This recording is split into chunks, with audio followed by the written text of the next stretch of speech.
Good evening. Good evening, all. Welcome to the Village Board meeting for the Village of Pleasantville. Today is Monday, January 22. If you are watching live at home on Monday, January 2, we encourage you to call in if you have comments or questions. Our call-in number is 769-1677. Our next regular meeting is on Monday, February 5 at 8 p.m. with a work session at 7 here at 80 Wheeler Avenue. We have the annual state-required tax assessment grievance night, Tuesday, February 20 from 6 p.m. to 9 p.m., and that will be at the Clinton Street Senior Center. So if you have questions or inquiries regarding your tax assessment, you should contact Lloyd Taish, our tax assessor. His contact information is on our website at pleasantville-ny.gov. We had on our agenda tonight a presentation by Nick Napolitano, a young man who is proposing a service project to restock Nantahiggin Pond. He isn't feeling well tonight, and so we will push that off to a future night and look forward to hearing from him. While we have a captive audience, which we don't always get, I'd like to comment that the folks in the Recycling Committee, many of them here as well for the public hearing on the plastic bag subject, presented to us at 7 p.m. An initial proposal to establish a task force to rethink how our recycling operation works down at our DPW yard, and in so doing to consider the possibility of not only enhancing the operation to take more things and create a more customer-friendly environment, but also potentially to initiate a program to accept food scraps, in fact all kinds of compostable scraps.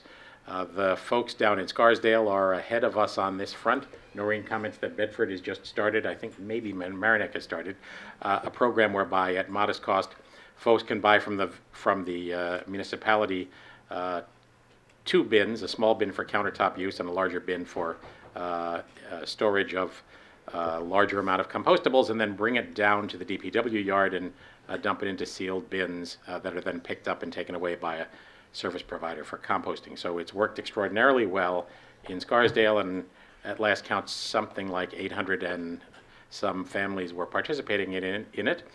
Purely voluntary activity, but one that's had a significant positive effect, and the folks in once a year some compost that can be brought back and made available to community members. So if we can figure out the physical logistics to make it work, it seems like a no-brainer to undertake it, and I think all of us are enthusiastic about that idea. So thanks to the folks on the Recycling Committee and to Dan and Kim, who have been leading this process, Pat January, Virginia Pancotti, who's not here tonight. Those 4 are going to get appointed to a task force for, what did we determine we were going to call it? The Project to Improve the Recycling Center, something to that effect. So maybe we should have a contest for the name. But at any rate, thanks to you guys, and just since we had a captive audience, wanted to report that. A couple of other announcements to make. As some of you are aware, the studio at PCTV, which for now, 15 years, Shane? 20 years? Has been on Jackson Alley, behind 25 Wheeler, behind the building that has Miyabi in it, has moved. We're reestablishing a new studio up on Lake Street in the Lake Street Pump House building. That's the village-owned building on the right as you head up towards the pool. So PCTV has been out of business in our current facility for a while, dealing with some remediation issues having to do with leaks. And we look forward to PCTV being up and running in their new facility, which, as is true of almost everything, has some pros and cons, but certainly one of the pros is, I think, a stable, affordable future home for the studio at PCTV. So keep an eye on that, and more as that evolves. Thank you to Juliet Saslin, the president of the PCTV board, and Shane, I know this has been not the easiest 6 months in your life dealing with all of this, but also a shout out to the folks at the school district who have allowed PCTV to do filming in the studio at Pleasantville High School in the interim. A great example of shared services, one among many. Farm Market continues to rock and roll, 8:30 to 1 in the middle school on Saturdays. We are, I think, pretty close to coming back to the community with a rather detailed design for the proposed civic space at the end of Memorial Plaza. the area where the war monuments are, extending out towards the area where the crosswalk is, lining up with the train overpass. So I think we have a pretty exciting design that is coming into shape in the hands of Wagner Hodgson Landscape Architects, with the assistance of Phil Myrick, Pleasantville resident, Planning Commission member, and consultant planner on this project. We've been working pretty hard, and I think have some pretty exciting stuff to show the community, which I expect we'll be able to do within the next couple of weeks. So if it's a matter of interest to you, keep an eye out. And then lastly, I wanted to announce what many of you may already know, and which will be ratified tonight in a resolution to accept the contract we have worked out. But our esteemed administrator, Patty Dwyer, has threatened to retire and evidently is going to make good on it.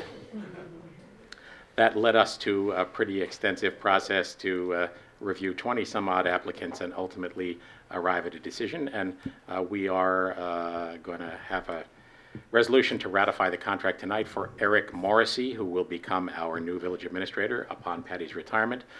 Some of you folks will recall Eric from his previous life as the government affairs person at Pace University. He left Pace about 3 years ago and has been working as assistant to the administrator in Croton, a very clear and purposeful decision to get into the world of municipal management. We are delighted to welcome Eric. He'll start here February 15. He and Patty will overlap for a month or so. Patty departs, is it St. Patrick's Day or the day before? St. Patty's Day. Does that mean you're here St. Patty's Day? No, that's No, my it first probably day of doesn't. retirement. Yeah. So I'm not sure There's what. a big parade for me going on. A little further south of here. Thank you.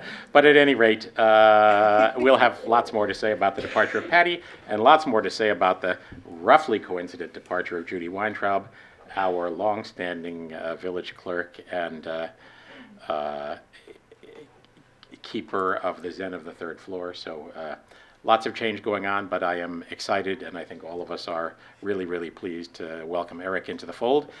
He knows a lot about Pleasantville from his many years of working with a lot of us in his role as government affairs person for PACE. He is obviously well positioned to reinforce and help grow the positive interaction and relationship we have with PACE. He is a graduate of Siena College and has a master's in public administration from the aforementioned PACE and is actually well along to a second master's degree in accounting. So when he arrives in February, we'll be making the rounds, and we'll have opportunities at this meeting as well as at various civic groups to introduce Eric to the community, so that when Patty leaves, he will be well ensconced. So exciting news for the village of Pleasantville. Other announcements?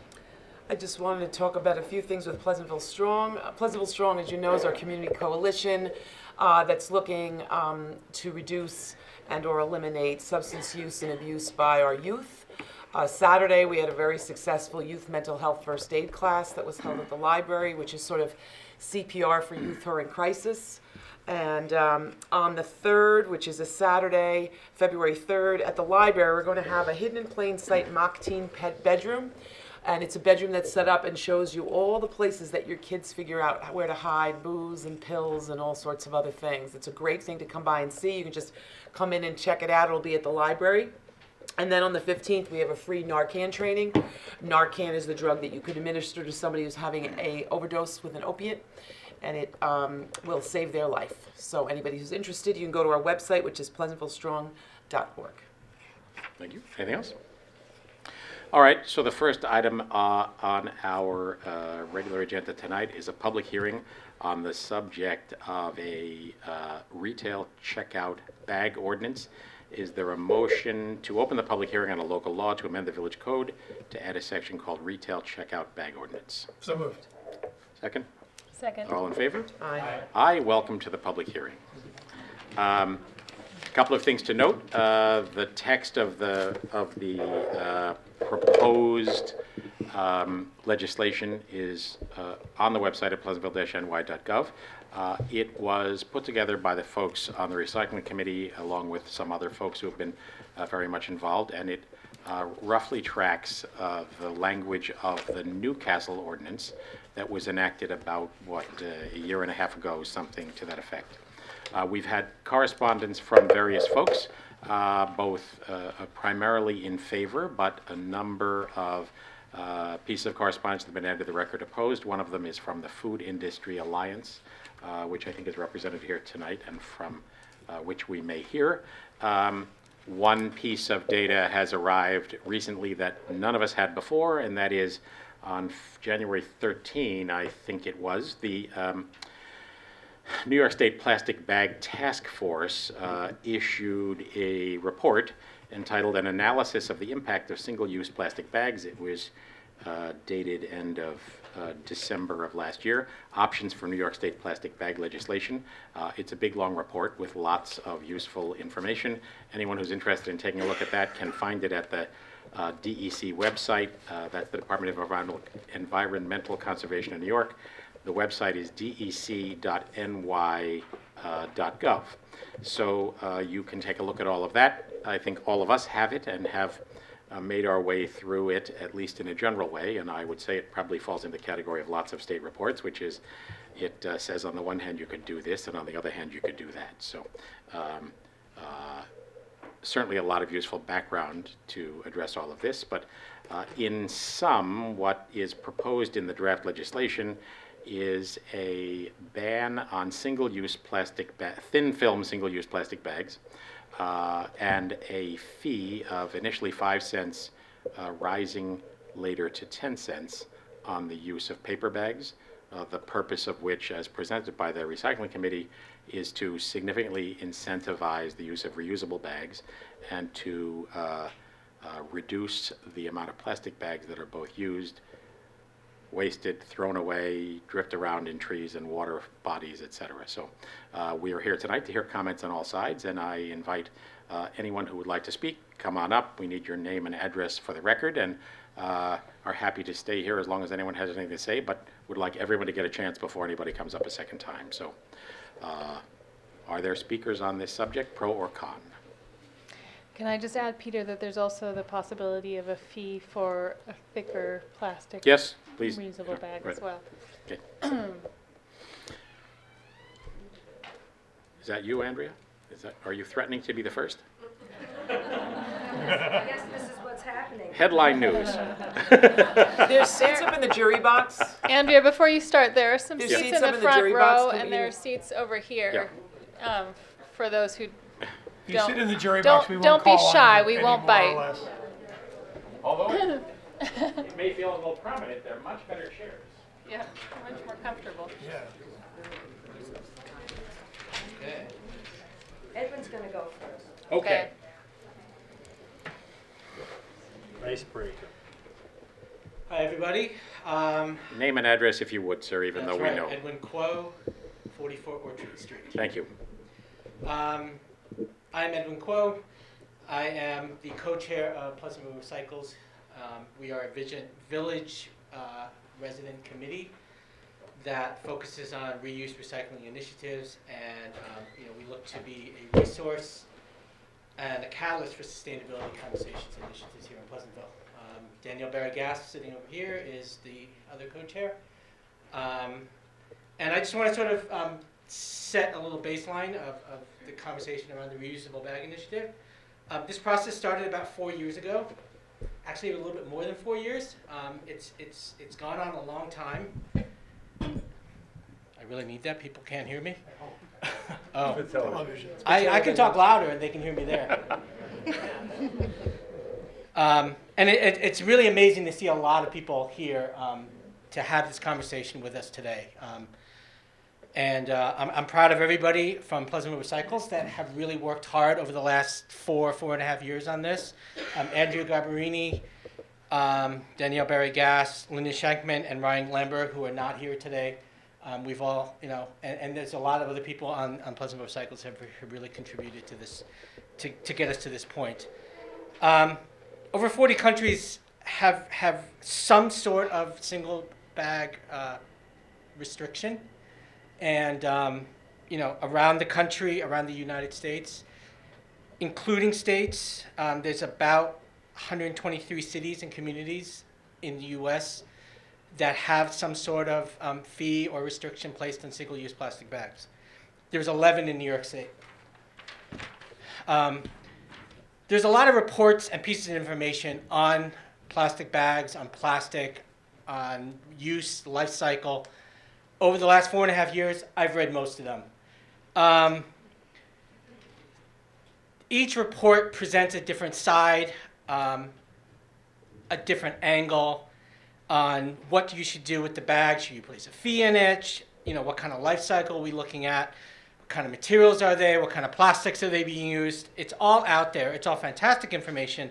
And it's all been used to shape the conversation that we've come to tonight. The important takeaway is that we're really looking at informing our future.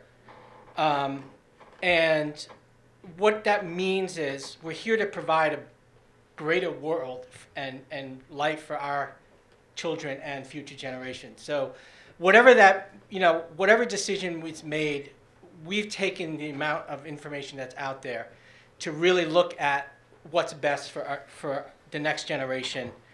And it's great to see that this is starting to come together here in Pleasantville. We have an amazing community here that's supportive of all sorts of great initiatives, and I'm proud to be a member of this community, and I look forward to the conversation that we have tonight.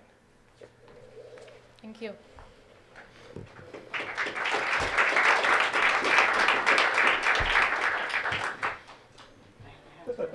Welcome home. No crutches? I know, it feels very strange. Hello, Mindy Berard, 71 Leland, Village Board. Thank you for your service, as always. You do such a great job. Judy, we're going to miss you terribly, and Patty as well. Your dedication has been unbelievable. You definitely left your mark. Great recycling committee. I always appreciate your work, and I am so happy to see their presentation before this meeting, something they've been working on a long time. Just wish it would have been televised. I think work sessions should really be televised. I know I'm a little off topic, but that is a great presentation and a great initiative that we should really think strongly about, and I thank you, Recycling Committee, for definitely pursuing that. As you know, I served on the village board, and I was opposed to this legislation, primarily because of the impacts on our local businesses. Although I support using reusable bags, I, in fact, and my family made a commitment a long time ago to not use plastic bags, and we've been pretty good. Every once in a while we forget, but we're pretty good about that. And I did, however, support a campaign that was a little different, and I did propose it to this board, and that was to engage the public to make a conscious decision themselves not to use plastic bags. And that would have taken a lot of work and a lot of time, but eventually it could have been worked into a business's business plan versus them having to have this great impact that it will have on them. You didn't support that initiative, but I understand that was, everybody's opinion, but I think you can reach the same goal by a different means. But instead you've chosen to pass a law, and I believe this law is very heavy-handed. And So you just to be state- clear, we haven't chosen to pass a law. Well, that's what It's a you're hearing. proposing. You're proposing to Correct. pass a law. And you state in the intent that you want to improve the environment by encouraging the use of reusable checkout bags. However, it's not really encouraging, you're prohibiting it. You want to pass a law. So there's a big difference there. So I have a couple of questions on how you've reached putting this up for a public hearing. And basically, a lot of it focuses around what you've considered, what data you have considered.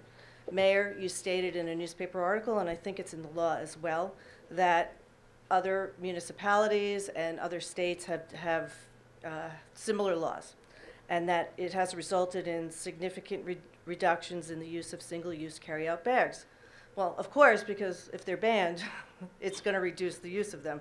But how was that determined? Did you have data like from North Castle that showed how this how it was met? So I would refer you back to the DEC website and to the task force that the New York State Task Force just provided, which I think is probably both a reliable and a comprehensive source of all of that. There's anecdotal data on all sides, and folks no doubt here tonight may disagree about one study versus another.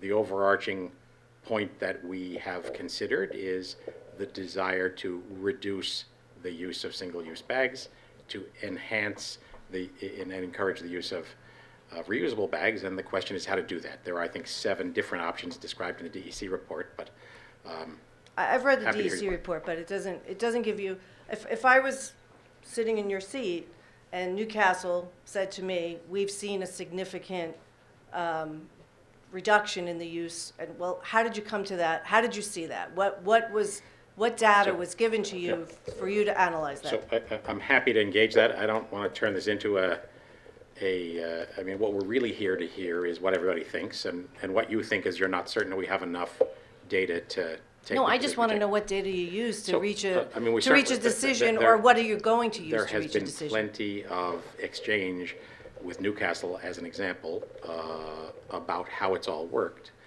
The actual data about how many bags are saved and what the impacts are. I think I refer you back to the report, State Task Force report, which is probably about as authoritative as we can all get. But certainly, anecdotally, it's clear to us that reducing waste and increasing reusable bags, perhaps you would agree, is a worthy goal. The question is how to get there. Right, exactly. There's this, that DeChico's being, I think, the only major grocer in Newcastle, has embraced their law, has not fought it. They don't use these plastic bags, and they are busy. And so now one of these plastic bags comes out of that store.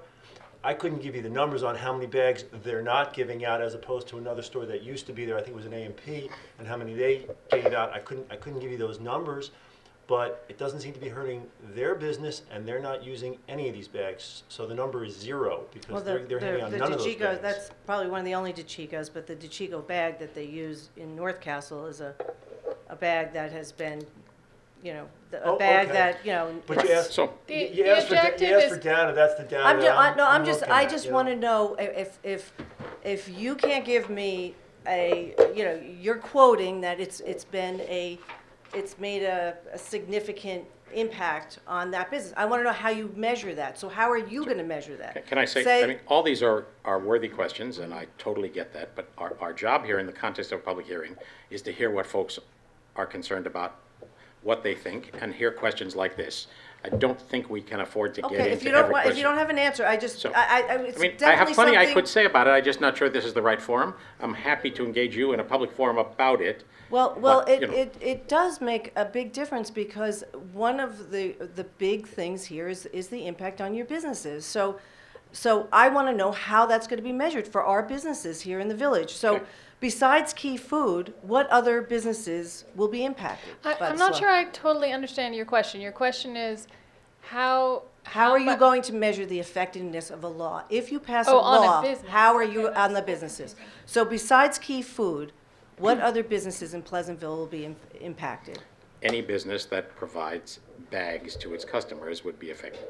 So Pleasantville Pharmacy, Every Okay. store, 7-Eleven? any store that provides bags the to its 4 or 5 gas stations that have in- marts? In the hypothetical that this is passed, it would cover all retail carryout bags. Okay, so do you know what the impacts on those businesses are? Have you talked to those So- businesses? So the Yes, recycling. Pleasantville Recycles has gone around the village and talked to all of the businesses individually. Is that correct? Is there any business that you haven't contacted directly? Not that. So you need to be at the mic in order to be heard. And we've also engaged the Chamber of Commerce, so. Yeah. So what is their So, feedback? Like, what are the impacts on their businesses? Hold on. We're in a public hearing. We need to hear what people have to say. I'm totally happy to hear what your list of questions are, and I'm totally happy for us to get together in whatever forum to respond to them. But we're not trying to defend this law. Well, then. What we're trying to do is hear what people think. Well, I'm telling you what I think, and And I I want to appreciate know that. the answer to how you're going to measure these things. If you don't know, then that's your answer. You don't know. You don't know how you're going to do. No, How- that isn't the answer. There's been a sustained effort on the part of Pleasantville Recycles to reach out to all of the businesses in the community, and moreover, they have been in contact with people who have designed similar laws in other cities, including much larger cities such as San Francisco, and there have been extensive studies done on the impact of business. I don't have all the statistics and the studies on at my fingertips right now. I'd be happy to share them with you if you would like us to No, do so. But I know what they did because I was on the board when they did it, and they did a great job. They definitely went around. But Right. I want to know how those impacts are going to be measured. Fine, I'll leave it at that. As far as the pass-through, the charge, it states that an applicable business may only provide a reusable bag on recyclable paper carryout bags to a customer if it collects a carryout bag cost pass-through from the customer for each reusable bag or recyclable carryout bag. Where do we put that in our code as far as I thought that was more of a county thing, that they control more commerce than a local government as far as charging. So, I mean, the idea here, and I think pass-through may be an inartful term that in the hypothetical that this continues would need to be edited. The intent was that that fee would be kept by the retailer, not that it was a pass-through to some government entity. That, as you doubtless are aware, was a sticking point with the New York City law that required state approval and which Governor Cuomo vetoed, in part because it proposed to leave those fees in the hands of the retailer and not pass through to some other purpose. So, understood. You're questioning, Yeah, you're no, questioning I the wanted to validity. know, I didn't understand what pass-through meant. Right. I just don't know what that means. Yeah. So, The intention is that, in this draft, is that a fee charged for the bag would remain with the retailer, and that would compensate them for the cost of the bags and the effort to manage the program. okay. I mean, I think if, again, that New York State Task Force report of a couple of weeks ago is useful in that regard, with some estimates of what bags actually cost. Well, it brings you to a reusable bag. A lot of reusable bags, is the law does not include if it should be jute or canvas, because a lot of reusable bags are petroleum-based bags. They're not great for the environment either. So I don't know if you're going to limit the reusable bag. I mean, there was no intention to do that. Okay. So as far as enforcement is concerned, how's that going to work? In the law, it has the ability for, is that a code enforcement officer? How do you prove that, is it one word against another? How is that going to work out? So, again, useful question. Appreciate that. I would say just like any other violation, a code enforcement officer observes a violation, hands out a ticket. All right, so And then the somebody judge comes decides in what- and says then the that they judge got a des- bag then- at Key then- Food, Hold on, and then the judge decides if you're guilty or not. so you have to go in front of a judge. Well, that's what a ticket is, sure. Okay, When you commit a violation, you get a ticket. you're right, You you're come right, in, you Joe. see I the just- judge, and I the judge just- decides I just independently, find that, based on you know, evidence, whether you're guilty or not. you got the Pace kid coming from Pace University going to Key Food to bring some groceries back, and, he doesn't have a bag, he's All right, got to pay so- for bags. So I just Understood. like, The issue- again, when right. you're talking about in impacts, I don't know why I'm not allowed to give my opinion up here. You are I find you're being very. You are 100% allowed to give your You're opinion. asking questions, and it's a public hearing to hear from the public, not Right, for us so to answer I'm questions. the We're trying to public, find and out. I'm trying to understand what this law means. Well, I that's read not the what law, public hearing's and for. Public hearing is not for you to understand, for us to answer your questions. It's for you to tell us what you think about the law. And as you I wo- disagree with you. A well, public as hearing you- is to as find you- out what I want to you're. answer your questions, but you can't just keep asking questions. As you well know. I can't keep on asking questions. As you well know, nobody I've never on been this to a board public is hearing. unwilling to I answer was a board questions. member for almost 10 years. I never was at a public hearing where people weren't allowed to ask questions. But again, I think there's a better way to get to the same end. Okay. It would require a larger campaign.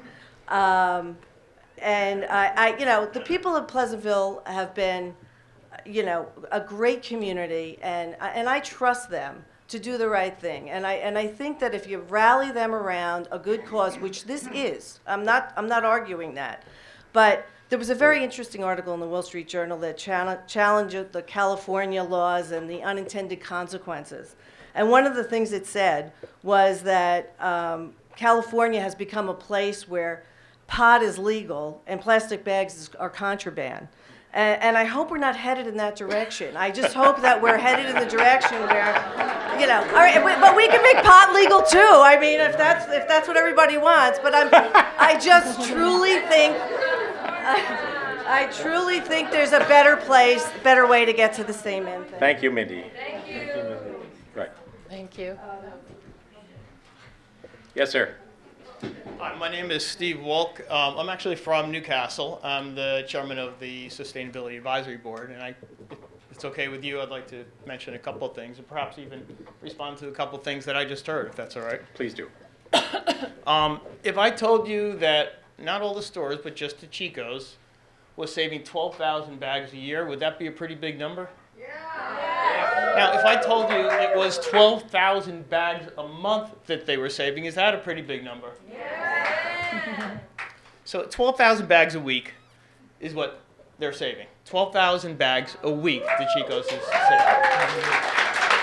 And it's growing. Now, as you know, anybody who's been to the Chico's, they have a problem, though. They do have a problem, and that problem is trying to find a parking spot. Okay? And I in our presentation, I did a presentation for New York State and a bunch of counties and towns in upstate. I brought a picture of their parking lot, and the challenge is finding a parking spot. So there's not an issue there. And here's the interesting thing. Before we passed our law, there was great concern because in that shopping center in Millwood, and for anybody who doesn't know, Newcastle is composed of Chappaqua and Millwood. In that shopping center, there was no anchor store. It was empty. And people said, once you pass that law, your reusable bag initiative, you'll never get a store there. And that was the big concern. People were very scared, and it'll never happen because nobody wanted. It's going to kill businesses and all that thing. We haven't lost a business. After we passed the law, the Chico's decided to move in. The Chico's looked at how many people in our town wanted this law. Those are our shoppers. And instead of saying, well, gee, we're afraid we're going to lose business and all that, they said, well, we know we draw people from Ossining because they're right on the edge of Ossining. And we know we pull people from Mount Kisco. We know that we pull people from Chappaqua. I'm not going to say that they pull people from Pleasantville. But we're not concerned. All right, now you're getting in trouble. Well, let's embrace what our shoppers want. We're going to embrace it, and we're going to do it. In fact, we're going to put up big posters, and we're going to have PR around it. And if you go there now, and I highly recommend that people do go there and just stand in the parking lot for a while, and you will see many, many people walking out with reusable shopping bags, some people walking out with paper bags, and a large number of people walking out because they only bought 1 or 2 or 3 things, and they actually walk out because perhaps they forgot their bag, but they're okay carrying that 1 or 2 or 3 things. They don't need to take a plastic bag or even a paper bag that lasts 12 minutes and then, well, they use it for 12 minutes, and then it lasts for thousands of years after that. They don't need to do it. And because there is, because there is a fee, people don't like to pay the fee, and then they get used to it. And when we first passed our law, we did hear some complaints. Most people were huge advocates, but we heard some complaints. And then the complaints turned into, yeah, this is not so bad. And then the not so bad turned into, I use a reusable bag, how come you don't?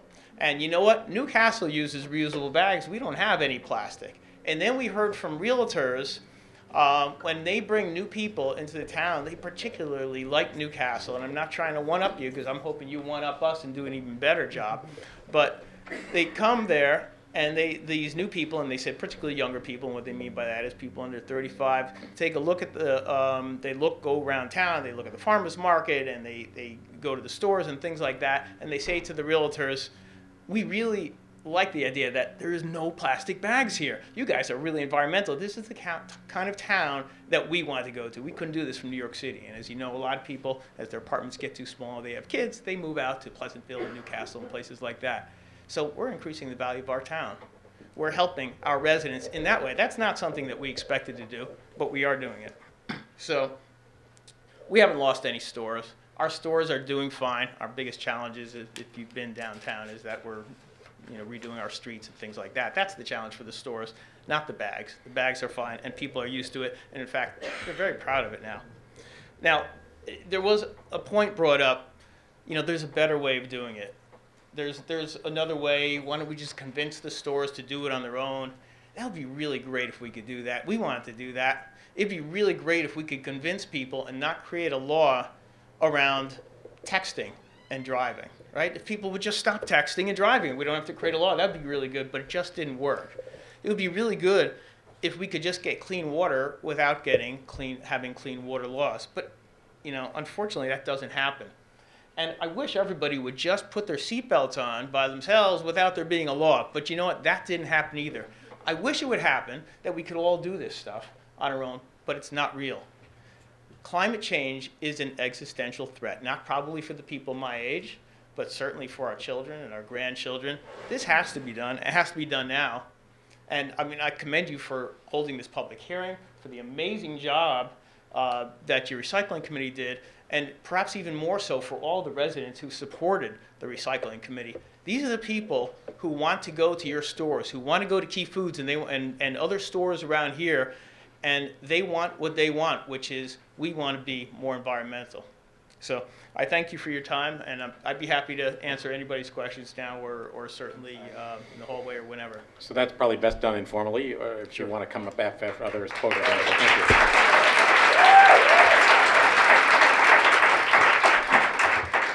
Mark Markarian, 10 Hillside Avenue. You wanted to know how we feel about it. I'm furious over this. Once again, it's the totalitarian of the environmentalists trying to dictate how we live our lives. I'm the type of person who, on a whim, goes and does things. I never, ever will have a recyclable bag. Not that I have a problem with it. I don't manage it. It's just not the way I think. As far as the gentleman just now, I put my seatbelt on back when I got my license because I realized if I didn't, I'd slide out of the seat. So that was one of the things I learned. I have this bottle here because I've talked to someone about doing some sales, and I'm told when I do the sales for the Pleasantville Music Fair, I can get a corporate sponsor for soda, but I can't get a corporate sponsor for bottled water because Pleasantville Recyclable is against that. Now, I drink soda on a regular basis because when I got my license back in the 70s, nobody sold bottled water. And so to quench my thirst, I started drinking soda, something I had never done. Now I drink it all the time. I really wish that I would have had bottled water back then, and I could still drink bottled water. But it's a habit now I've developed. I don't want to say anything further than this. When this goes along, I'll put together something more detailed. But I'm furious over this. Thanks a lot. Thanks, Mark.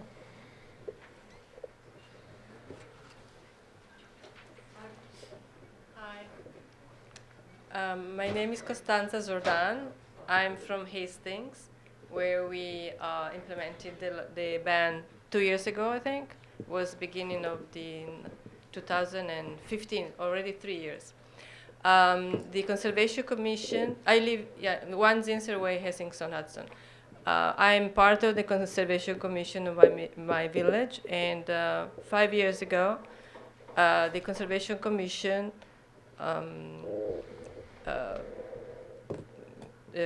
introduced the subject. The Board of Trustees approved it, and the residents embraced it even a month before the law was enforced. I can say that in our case, the law didn't have any effect on the people, on very minor effect on the business. Actually, the Food Town, the new supermarket, is flourishing, and is using paper bags, which is not the best solution. So I approve that you put a fee on the paper bags, because that's a really good incentive. And to reply to the gentleman who was really furious about this ban, I can maybe remind this gentleman that until 1976, the plastic bags didn't exist. People were able to shop anyway. Nobody would starve, and probably the environment was cleaner. Okay, thank you. Thank you.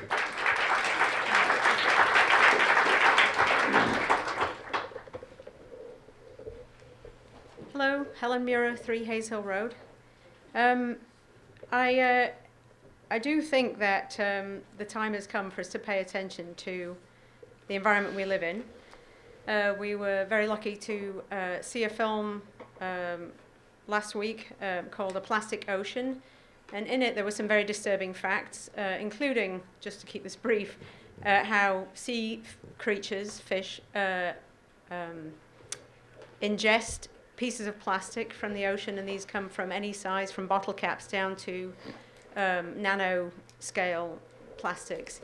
And in many places they say that plankton to plastic is a 1-to-1 ratio. The ingestion of this is extremely bad for these animals, but then it actually tracks up the food chain. There are ways this plastic is absorbed into the creatures, and then a bigger fish eats a smaller fish and so on up the food chain, and then we eat the fish, and we are actually ingesting nanoplastics from this. To that end, plastic bags are actually one of the worst offenders in that they photodegrade. So when they are drifting around in the environment and then washing into our waterways and clogging our drains and then whizzing out into the ocean, they break up into very small pieces which attract, what should I say? So they attract little toxins, or little particles that make them look like food. So this is why they get eaten. So in that sense, they're coming into our food chain, and in another way, they actually look as inviting as a jellyfish to a sea turtle. And there's some enormous amount of sea life suffers. 100,000 sea turtles and other marine deaths occur every year due to plastic bags. We don't need plastic bags. We can manage without them, as Ms. Zordan said. They are not particularly recyclable. It can take about $4,000 to process and recycle 1 ton of plastic bags, and then the market value is about $32. Key Food is expanding, I think, or they're at least intending to, and I think this would be a fantastic opportunity for them to embrace sustainability and to be a flagship, environmentally friendly store, and why not? Thanks. Thank you.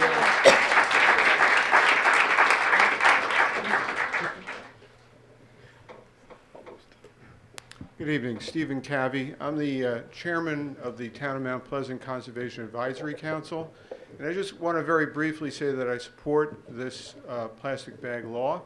I think this is a great step for the village of Pleasantville to be part of this environmental movement, which is so critical for sustainable causes that we all many of the people in this audience stand for. I think that the facts have been outlined excuse me, very clearly by a number of the speakers. I was here late because our CAC meeting was tonight.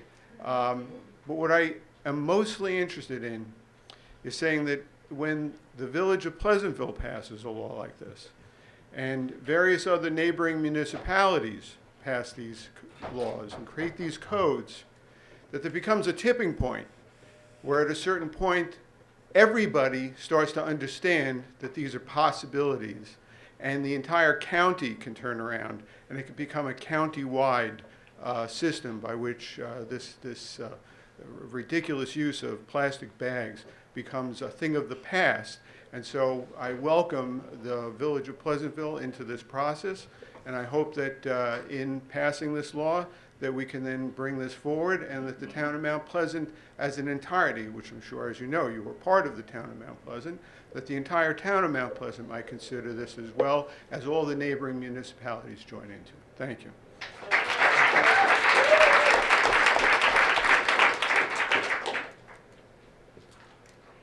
Good evening. My name is John Grant. I'm from Croton-on-Hudson.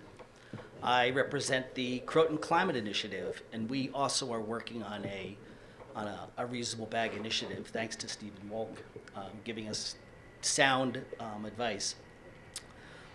Really, I just want to say that we stand with everybody that is in favor of this. We've been working on it for about 1.5 years now. We are not as far along as where we're actually speaking to our board, but soon we will be. I've heard one person speak out adamantly against this initiative, and that was the gentleman that was just here. So I think that most all people are in favor of such a law, primarily for environmental reasons. So thank you, and we at the Croton Climate Initiative are with you, and we all stand strong. Thank you so much. Thank you.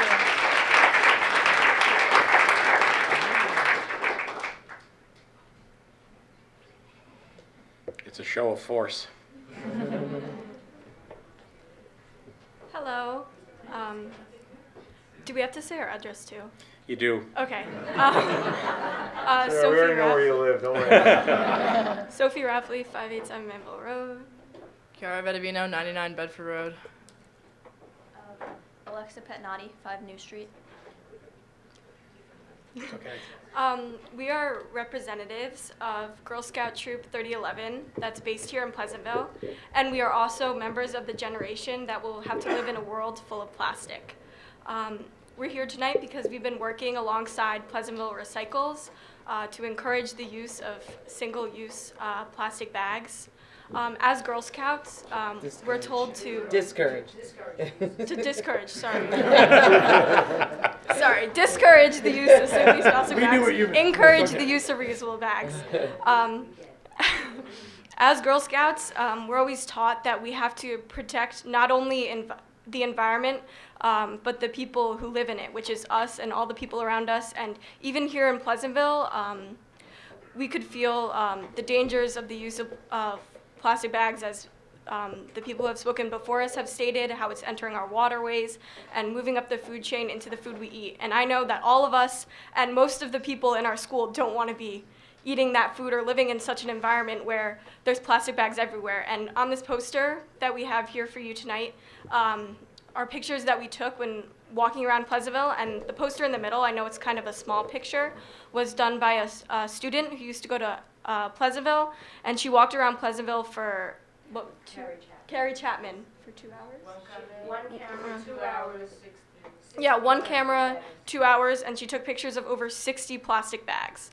So we could see that it's a really big problem here, and we want to show that we support it. Our Girl Scout troop supports it, and we're here just to stand with Pleasantville Recycles. I would also like to make the point that the gentleman before said that they've been saving 12,000 plastic bags a week in one store. So think about how many stores are actually using these plastic bags and how many plastic bags are actually getting thrown away and into these waterways. That's a huge number. So for the woman that was speaking about how it's getting into our food chain, it's not made up. It's actually getting into food chain. It's actually getting into our bodies. It's going to be affecting our bodies now. We're still young. We don't know if this continues, we're going to end up dying sooner. All these medical advances are going to have nothing if this keeps up.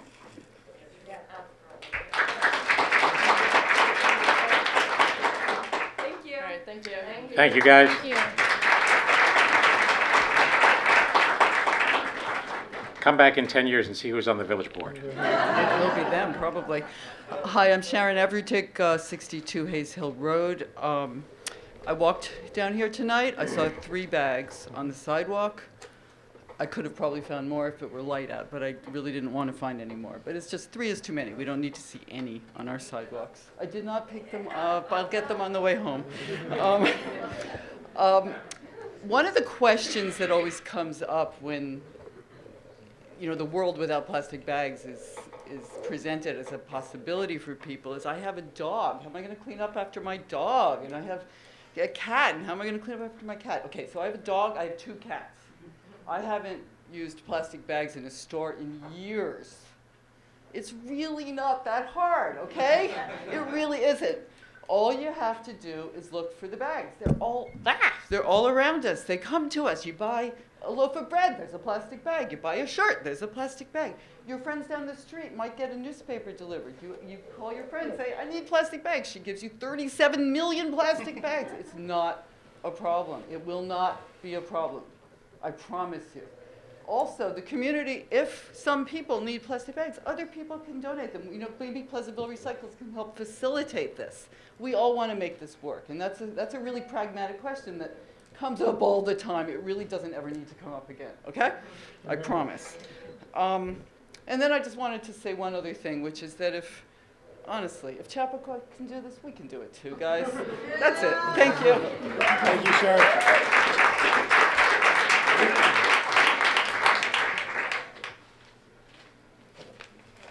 Hi, Andrea Garbarini, One Carrick Circle. We've been working on this for 4 years. You guys are sick of me by this time. We are. And we have a great committee. No, I'm kidding. How long I'm have I kidding. talked to you about this one? Everybody's just like, when is this going to happen? And what it is going to happen because we can do this. We are a town that's dynamic and we're changing. There's people moving in here. Our town is working on a new master plan moving into the future. A sustainable, healthy town is of the utmost importance. Many people are moving to Pleasantville. They're moving from Brooklyn. There's a lot of people in the house. I mean, they're moving from all over. And they want to see a town that is aware and sustainable. And they want their children to live in a town that's got a green future. We have over 900 signatures that we have collected. And these are people that shop in our town, and these were residents. We did a lot of drives already. We were at the farmers market twice. We have gotten very positive feedback from people. We showed the documentary last week, A Plastic Ocean, and we had over 90 people attend. And people came up to me, friends of mine that hadn't known what was going on in this world, and they were shocked. And they said, we really do have to do something.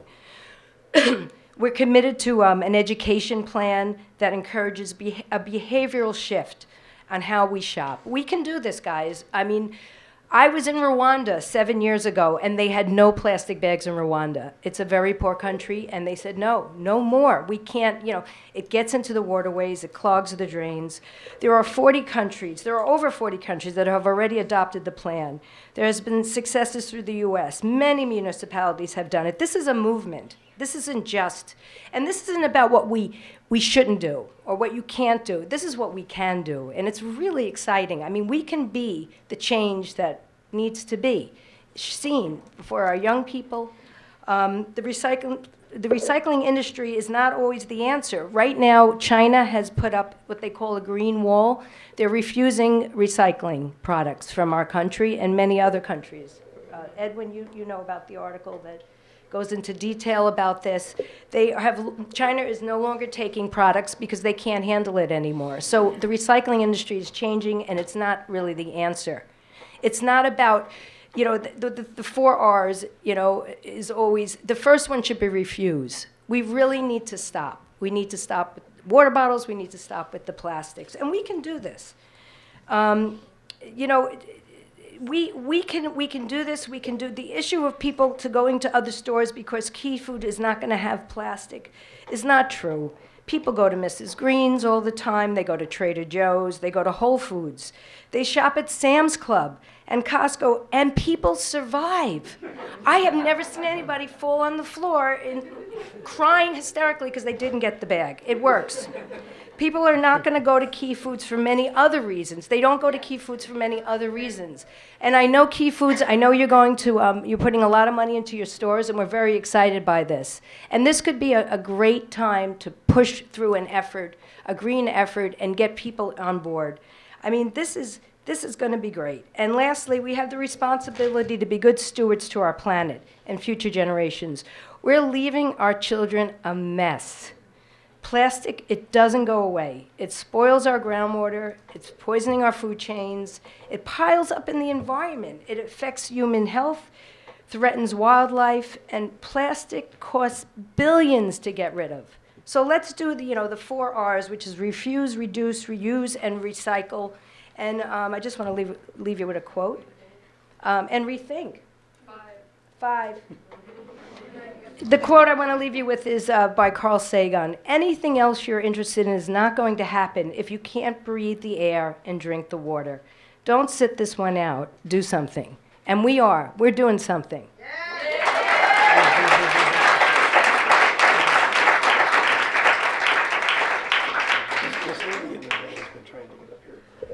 Pradeep Pui in 159 Pleasantville Road. I wanted to just answer, I think the lady that came earlier about, the lady who was asking about the impact of plastic ban. There was a study done by California Against Waste in local plastic ban results, and this is San Jose found 76 reduction in creek and river litter, and 50 plastic and bag litter, and 69 reduction plastic bag litter in storm drains, which really affects us. And in Los Angeles County, the bag ordinance reduced the single plastic use bag reduced by 94%, and 25% in reduction brown bags. And Los Angeles County is a lot larger than the village of Pleasantville, and they have a lot larger stores. So for, she was questioning like how the local businesses are going to be affected. I don't think they are going to be affected as, the other counties that are a lot larger than us and that a lot bigger. When it comes to also San Francisco, they also had the same thing, 18% reduction in plastic bags, and also 162% more people bought their own bags. So that shows you that cities, larger cities, larger counties are doing the same thing that we are, and it's not impacting their businesses or their local environment. But what it's doing, it's actually helping the environment. And they also has the projected benefits of statewide ban. They also had mentioned that it affected the emissions by 166,000 tons. So if she wants to get more information on the results, there's actually a study that I can forward to her. Yeah. Thank you. Hi, I'm Ann Golden from Briarcliff Manor, but I live on the Pleasantville side of Briarcliff Manor. We think of you as one of us. I shop in Pleasantville Thank all you. the time. Appreciate it. Your support is appreciated. Briarcliff Manor is also working on a reusable bag initiative with assistance from our friends in Croton and Pleasantville and other places. And as you know, Newcastle and Hastings have already passed theirs, and they're doing well. I haven't heard of any town or village that has passed a bill or ordinance like this and changed its mind and reversed it. I don't know that it has ever happened, and that's something to think about. But the point that I really want to emphasize is that this is not a partisan issue. This is not a Republican or Democratic issue. This is not a conservative or liberal issue. It's a human issue because humans have to live in this world and on this planet. And as you've seen plenty of people say before me, there is no planet B. Everyone who cares about the environment that they live in needs to get behind this initiative. We're not going to have another chance. This is our chance. Anyone who doesn't want to see these bags caught in branches and hanging from trees and flapping in the undergrowth has got to get behind this initiative. Thank you.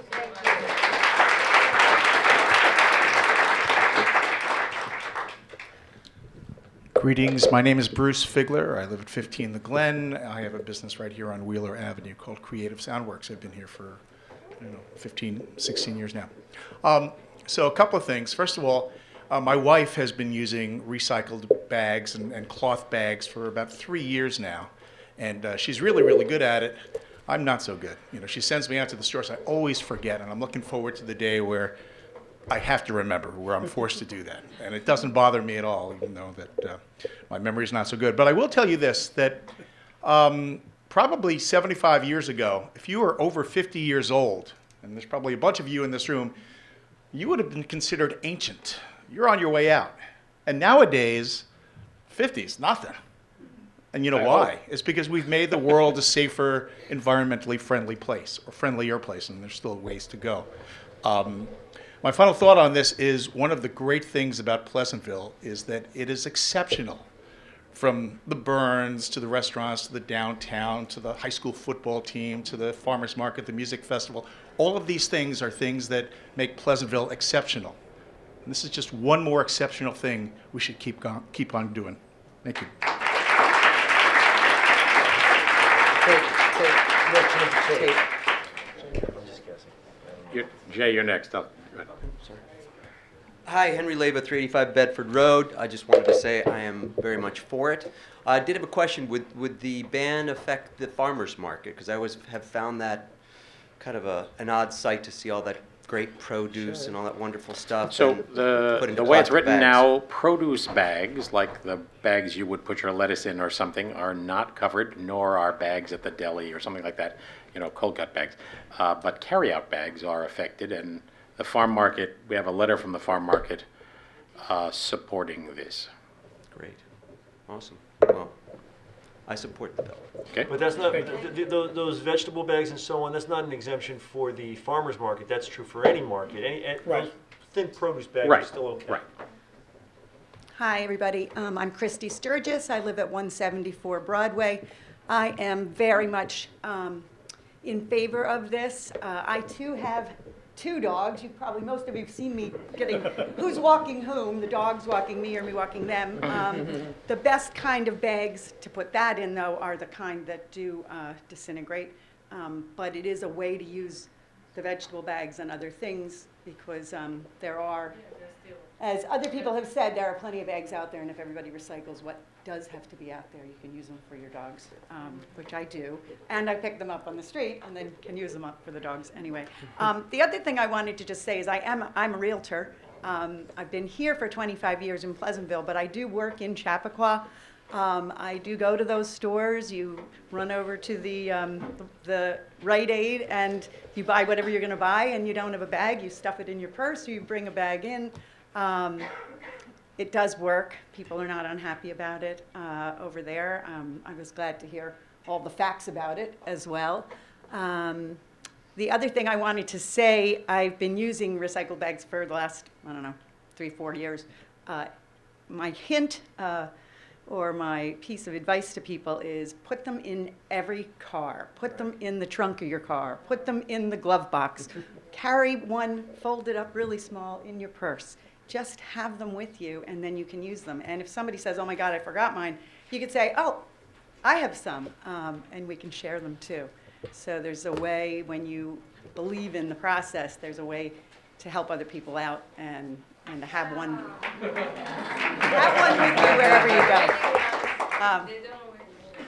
See, look how tiny they are. Anyway, that's all I wanted to say. Thank you. Thank you.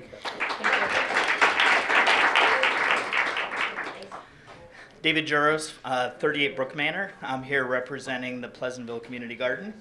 Obviously, from the title of our organization, the soil is very important to us. We see the effects of single-use bags every year. We're constantly pulling them out of the garden when we clean up at the beginning of the year. We find them throughout the year in the garden, and we have to clean them out. Issue, of course, is that toxins leach from them, and it's not good for the soil. So we're constantly working our soil to make sure that doesn't happen.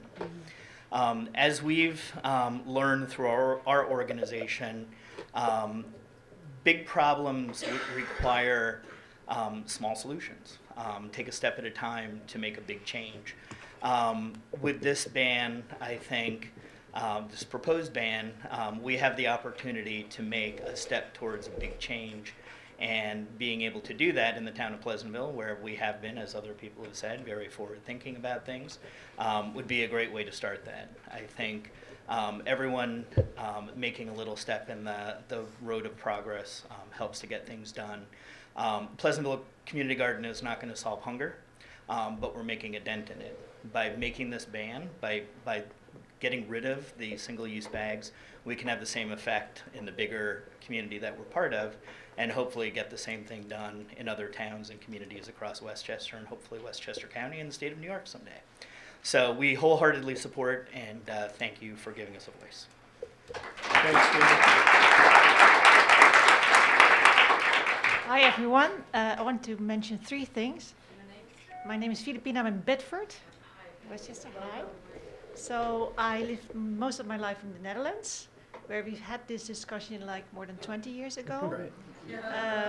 Businesses are doing fine there. Never was a problem. And then I came here, and everybody knew me as the bag lady. Because it was so unusual to have your own reusable bag.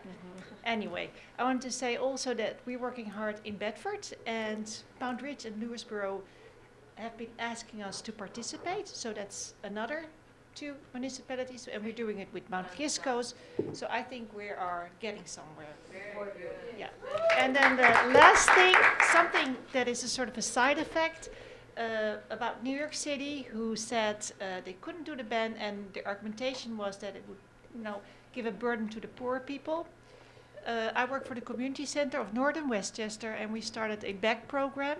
So everybody can come on Friday mornings and make their own bag and make an extra bag for the center. It's a good sturdy shopping bag. It's made of repurposed fabric, so carbon footprint 0. And not only are we enjoying to use those bags and the people that make them too, we also have been raising a lot of money from the food bank with selling the bags.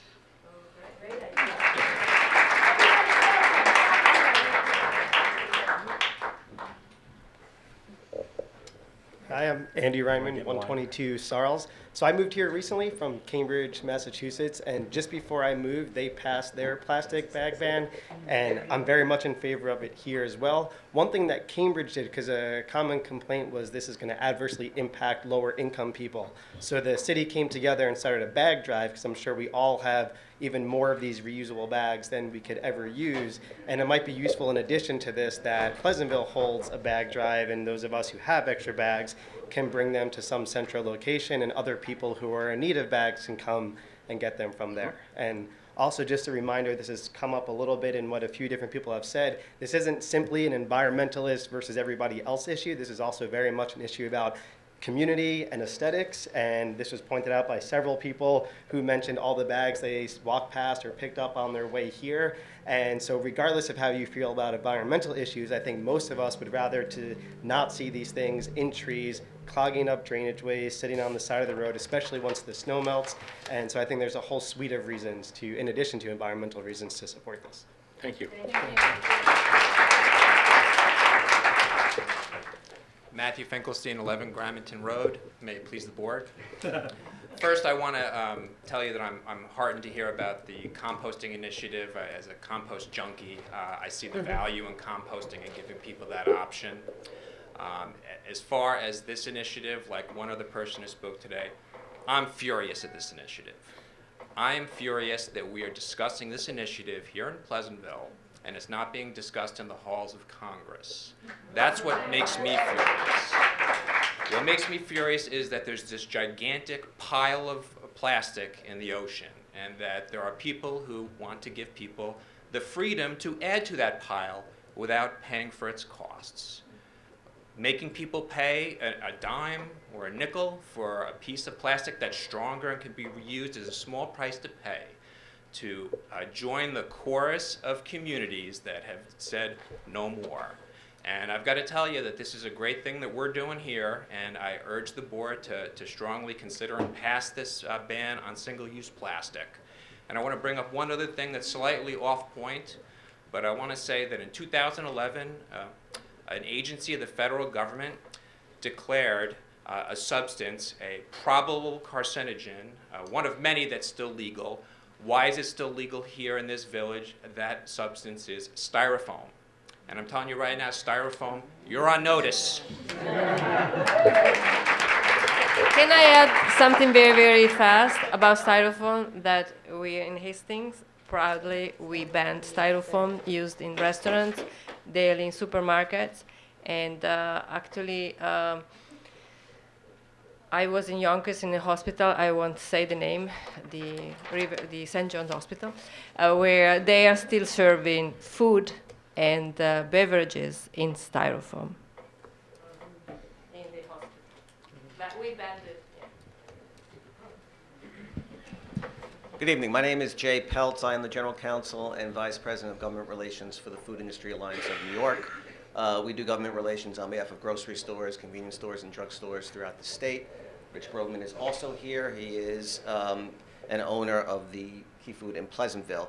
If I could approach the board so I can hand you copies of my testimony. Sure. Absolutely.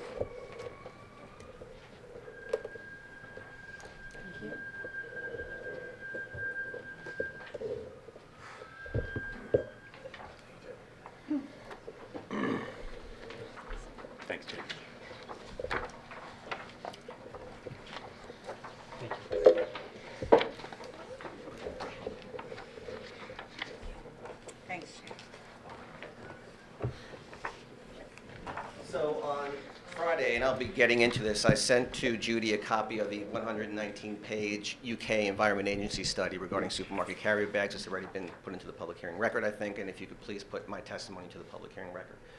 So thank you for the opportunity to testify. I'm going to summarize my testimony. I'm going to be as brief as I can, and I'm more than happy to. Hi. Can I ask you why you keep using the word testimony? No, you're not sworn under oath. You're not being asked any questions. Why do you keep using the word testimony? You're telling us something, right? You tell us Sure. something? Great. I'd appreciate it if you could say it that way because that's what everybody else is doing. Okay. Typically, it's referred to as testimony in a public hearing context, but that's absolutely fine. Go ahead. Thank you.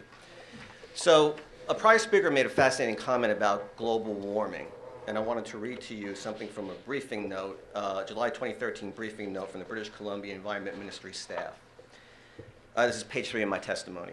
Paper bags biodegrade into methane. According to a July 2013 briefing note from the British Columbia Environment Ministry staff, methane emissions are a serious concern since they have a global warming impact 21 times higher than carbon dioxide. So one of the problems with plastic bag bans is that they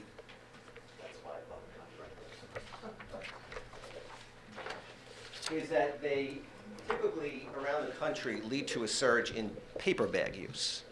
And this is confirmed in Suffolk County, which I'll get into in a minute. And as the paper bag use goes up, the reusable bag reuse is lower than what it would otherwise be. So while the Chico's in the town of Newcastle is certainly not giving away any plastic bags, it can't. The key question is, what's the paper bag distribution in that store compared to what it was as an A&P beforehand, or compared to what it is now at Rich's store in Pleasantville? And I can practically guarantee you that it's a lot higher than it was in either case. So a perverse effect of plastic bag bans, even those that mandate a minimum fee on paper, is they lead to a surge in something that's very bad for the environment, and that's the distribution of paper bags. Now, there is one way to avoid this, and that's to do what they did in Suffolk County, which is they passed a law in 2016, effective January 1 of this year, which mandates a minimum fee of a nickel on paper and plastic. And according to an environmentalist on the Suffolk County Plastic Bag Working Group, which I sit on with her, it's had an enormous impact already, because in Patchogue in Suffolk, they have a plastic bag ban. And according to her, it barely had a ripple, was the word that she used, because the bags go away, the plastic bags, nobody talks about it. When you don't ban them and you mandate a fee on both, it's a constant topic of discussion, and people get educated. And they shift to reusables because they don't want to pay. They want to avoid the nickel on the paper and the plastic. They realize that disposables have certain costs environmentally and economically. So in Suffolk, to date, okay, this is 3 weeks, from the 1st to the 21st, one of our members operates large stores, less than a dozen large stores in Suffolk County. Plastic bag use is down 60%, 6-0, in 21 days. Reusable bag use is up 600%. That's a very important point, because what people don't realize is that because a standard reusable bag is much bigger than a typical thin film plastic bag, it uses much more resources to produce and much more energy to produce. That means it's worse for the environment, the reusable bag, upon manufacture than thin film plastic, bag for bag. The only way reusables are good for the environment is if they're reused enough to get to break even, to make back that deficit. And the only way that happens is if you charge for the paper and the plastic, because of the effect that the environmentalists talked about.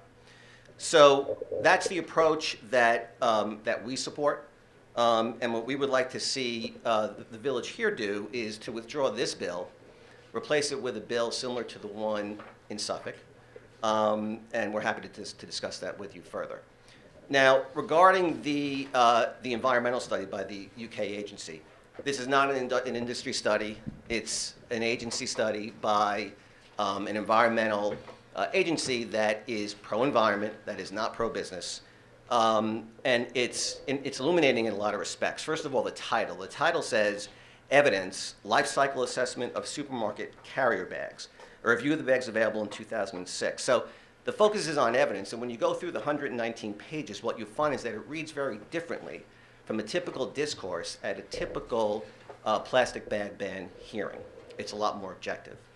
And in the title, it says Life Cycle Assessment of Supermarket Carrier Bags. It's a carrier bag issue. It's not a plastic bag issue. And when it's viewed as a plastic bag issue, what we tend to do is oversimplify it, because there are serious environmental impacts, as you will see in the 119 pages, from the use of all three types of carrier bags. In fact, according to that study, thin film plastic bags outperform paper bags in all 9 environmental impact categories. So why would we enact an ordinance that would lead to a surge in paper bag use is counterintuitive. Second point from the study is that on page 30, it cites a WRAP 2005 study on the reuse of lightweight thin film plastic bags. And the study reports that, quote, overall, it was estimated that 76% of single-use carrier bags were reused. It is therefore misleading to characterize thin film plastic bags as single-use. They're not. The typical reuse is to line wastebaskets. The first finding of the executive summary of the study, from our perspective, is dispositive. It says, the environmental impact of all types of carrier bags are dominated by resource use and production stages. Transport, secondary packaging, and end-of-life management generally have a minimal influence on their performance. The entire ban case is based on end-of-life management impacts, such as litter. Thus, the ban argument is based on factors that have a minimal influence on lightweight plastic bags' environmental performance. Now, and again, the point here is not that we support plastic bags. We certainly want to do all that we can do to help the environment. The point here is that this issue is a lot more complicated than it's typically advertised to be. And the aspect of these debates that go to false or exaggerated or uncorroborated claims is striking. So there are claims regarding harm to marine mammals that are repeated constantly when you go through the public hearing records. And I found an article that addresses one of the claims, which is interesting. It says that the article points out that, quote, the central claim of campaigners is that the bags kill more than 100,000 marine mammals and 1 million seabirds every year. However, this figure is based on a misinterpretation of a 1987 Canadian study in Newfoundland, which found that between 1981 and 1984, more than 100,000 marine mammals, including birds, were killed by discarded fishing nets. The Canadian study did not mention plastic bags. 15 years later, between 81 and 84, more than 100,000. Can I finish? Yeah, sure. Thank you. Appreciate that. 15 years later, in 2002, when the Australian government commissioned a report into the effects of plastic bags, its authors misquoted the Newfoundland study, mistakenly attributing the deaths to, quote, plastic bags. Quote, the figure was latched onto by conservationists as proof that bags were killers. For 4 years, the, quote, typo remained uncorrected. It was only in 2006 that the authors altered the report, replacing, quote, plastic bags with, quote, plastic debris.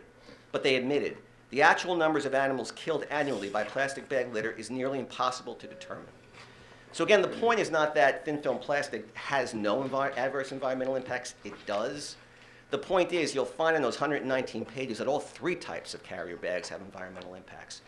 And if we oversimplify or we adopt a framework that drives people to paper, we're going to make matters worse.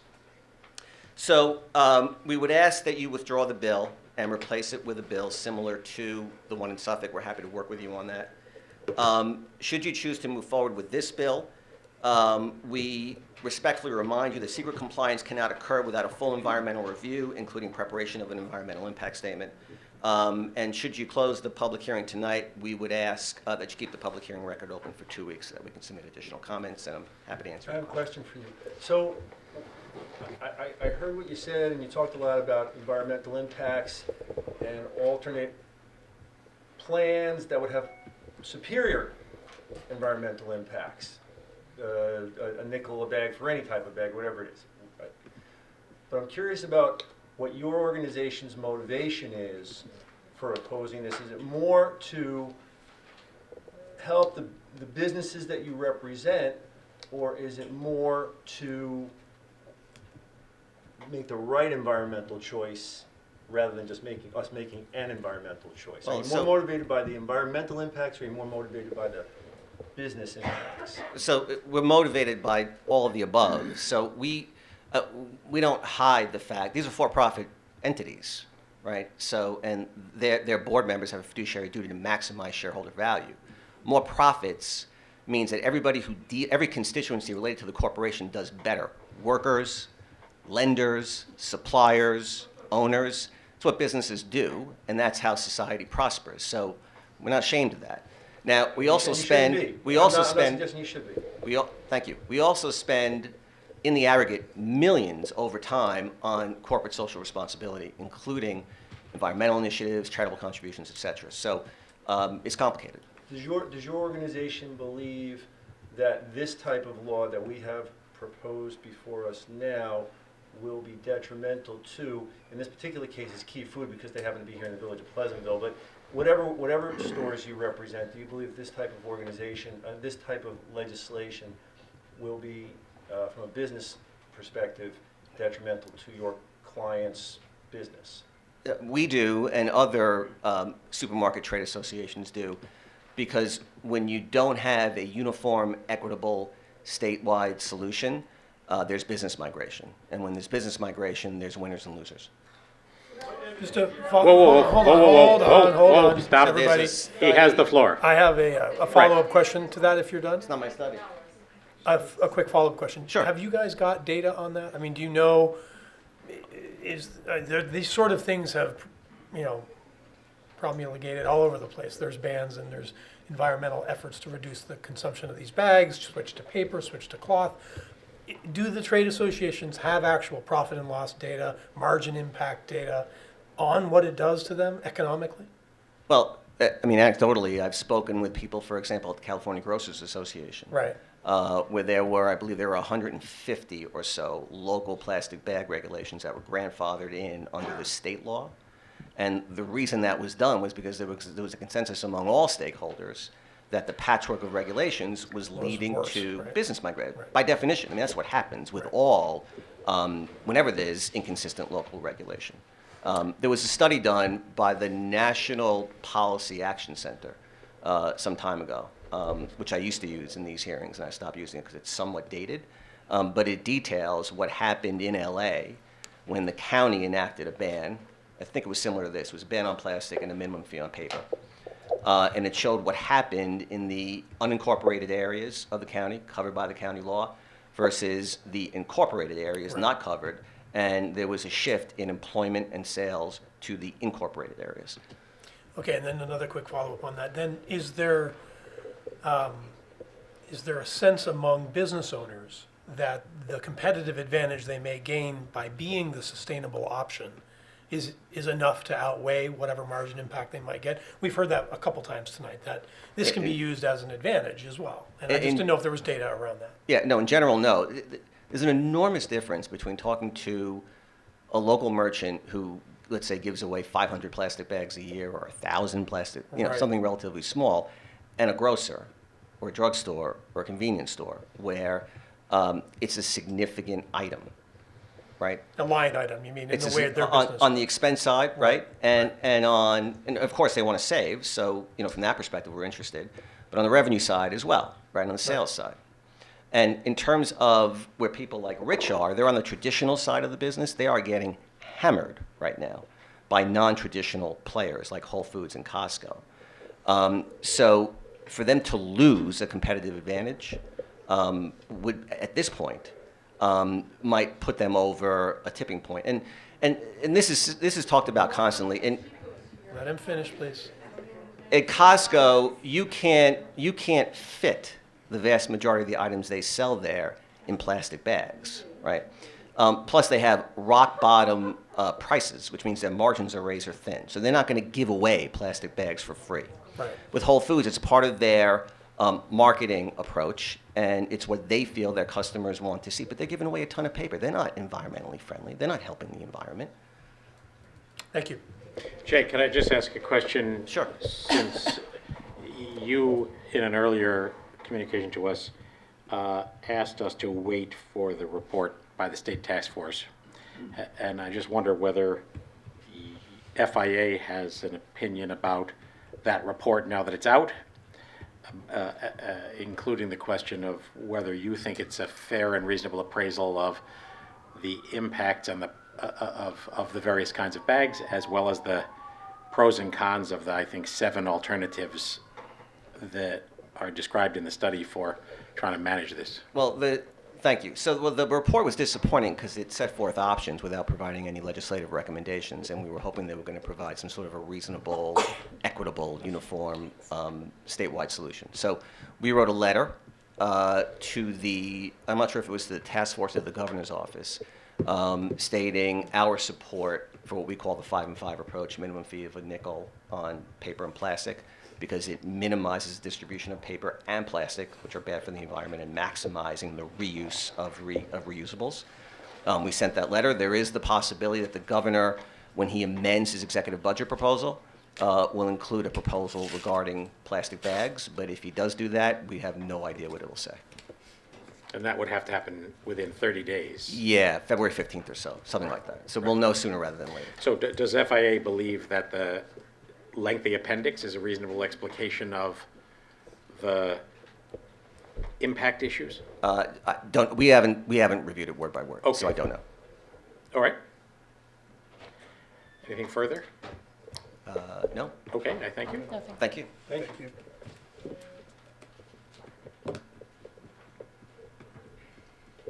Hi, I'm Richard Groveman from Key Food. First, I live in Hewlett on Long Island. I want to start off by saying that the Pleasantville Recycling did not contact us. We had an initial email about 3 months ago. We responded a few times trying to set up a meeting, and we never heard back from them. We're probably the most important business in the village, so I would say more of an effort should have been made. Just to be have a clear, discussion. I've reached out to you when this became an issue on the front burner, and you and I and Jay and others have had extended conversations, so. No, I agree, Yeah. except Okay. when Pleasantville Recycling said that Understood. they met with every Okay. business in the village, they did not. Thank you. I'm in favor of the initiative to control plastic and paper to a changeover to recycling, but not just for the village of Pleasantville and nowhere else. We also have stores in Suffolk County. We have 2 stores in Suffolk. It started on January 1st. I spoke to one of my stores today who guessed that 50% of the customers are not purchasing the bags in our store, that they're bringing in their own recycled bag, or many of them are carrying the groceries out. Many of them are taking the wagons out to the cars and just loading the product in their bag, in their car. The difference is that this is a Suffolk County-wide bill, so that they have no other choice in Suffolk County. If they want to shop in a supermarket or the other businesses that are required to abide by it, this is a level playing field. In Pleasantville, this is not a level playing field. I'm the only supermarket in Pleasantville, but they can go to ShopRite, they can go to Acme, all within a few minutes drive. They can go to Stop and Shop, they can go to other stores where they don't have to pay a nickel for paper. They can get plastic bags. That will hurt my business. I am telling you, it will hurt my business. Excuse me? I hope not also. I have a question about that, actually. Yes. Well, would you rather finish speaking and then I can ask the question after? So a lot of residents who have been talking to me about this initiative had said that there are a lot of environmentally conscious residents in Pleasantville who would like to shop at Key Foods because it's within walking distance, which obviously, if you can avoid taking a car, is another way to have an environmental impact. But they have concerns about other aspects of your store, about the kinds of produce you stock, for instance, some issues with cleanliness and with sanitation, issues with prices, and so on. So I'm wondering if you can imagine a way in which this could possibly be a win for your store, depending on who you consider as your customer base. I'm not sure I'm framing the question the right way, but I'm Sure, saying, and is I'll- there a different way to view the question of the impact on your business? Well, I'll try to answer it, and Okay. I'll probably end up beating around the bush. Okay, well, that'll make two of us. So first of all, as many of you might know, we a few years ago had plans. In fact, we secured a permit to expand and remodel our store. And then we ended up buying 4 stores from when A&P went out of business. And those stores and other stores that we were remodeling got ahead of the store in Pleasantville, having nothing to do with Pleasantville. It was just what happened. Other stores took a long time. And so now we're back in front again of the zoning board, the planning board, the architectural board. I have another meeting this Thursday, and I have another meeting next week. I will tell you that if this passes, I will seriously consider not doing the expansion and not remodeling. Well, You gotta know your target audience, man. Come on. I don't know it. You mean my target audience in the room? Guys, whoa. Hold on. Richard has the floor. Your customer base. Henry, Richard has the floor. It's not an My exchange. customer base is Pleasantville, is Thornwood. I know my customer base. Please, Henry, stop. Let him speak. Richard has the floor. My company has been in business for about 75 years. We are 4 generations. We operate in Westchester, in the Bronx, Nassau, Suffolk, Staten Island, Manhattan, Queens, and Brooklyn. We know how to reach our customer base. I have to compete with other stores. I know the business. If this were a positive for me, why wouldn't I support it? If I felt that this would help our business, why wouldn't I support it? I support a clean environment. I drive an electric car. My entire family, sisters, brothers, father, have had hybrids for 15 years. Please, Richard has the floor. Yes. But again, for us to remain in business, and we see it in Suffolk County, if 50% of the people are not buying our bags and they have no choice, then in Pleasantville, those 50% of the people that do not want to pay for bags do have a choice, and they will go elsewhere. More and more of them are shopping on Amazon, and they're going to other places. And they will go to other places, and it will hurt the business. And I can debate it.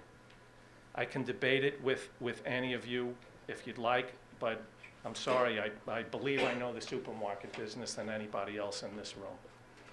I probably answered it, although not exactly.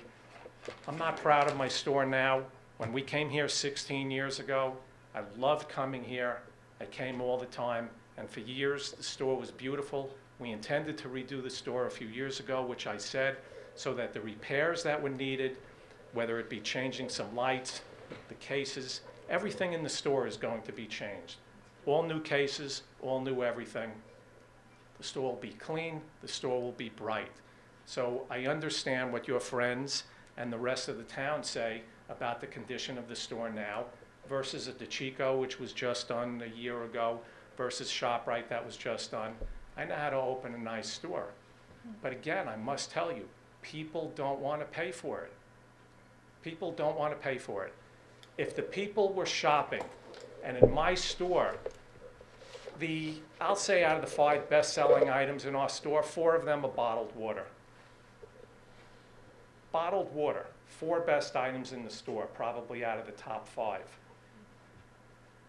If you had to pay the nickel deposit in my store, but not in ShopRite, and not in Acme, and not in the other stores, would you continue to come to my store, which are way more bottles around the towns than you see plastic bags? Would you continue to say to Key Food, because I'm the sustainable solution, even though we have to pay him a nickel for bottles, and I know this isn't about bottles, but it's a similar thing.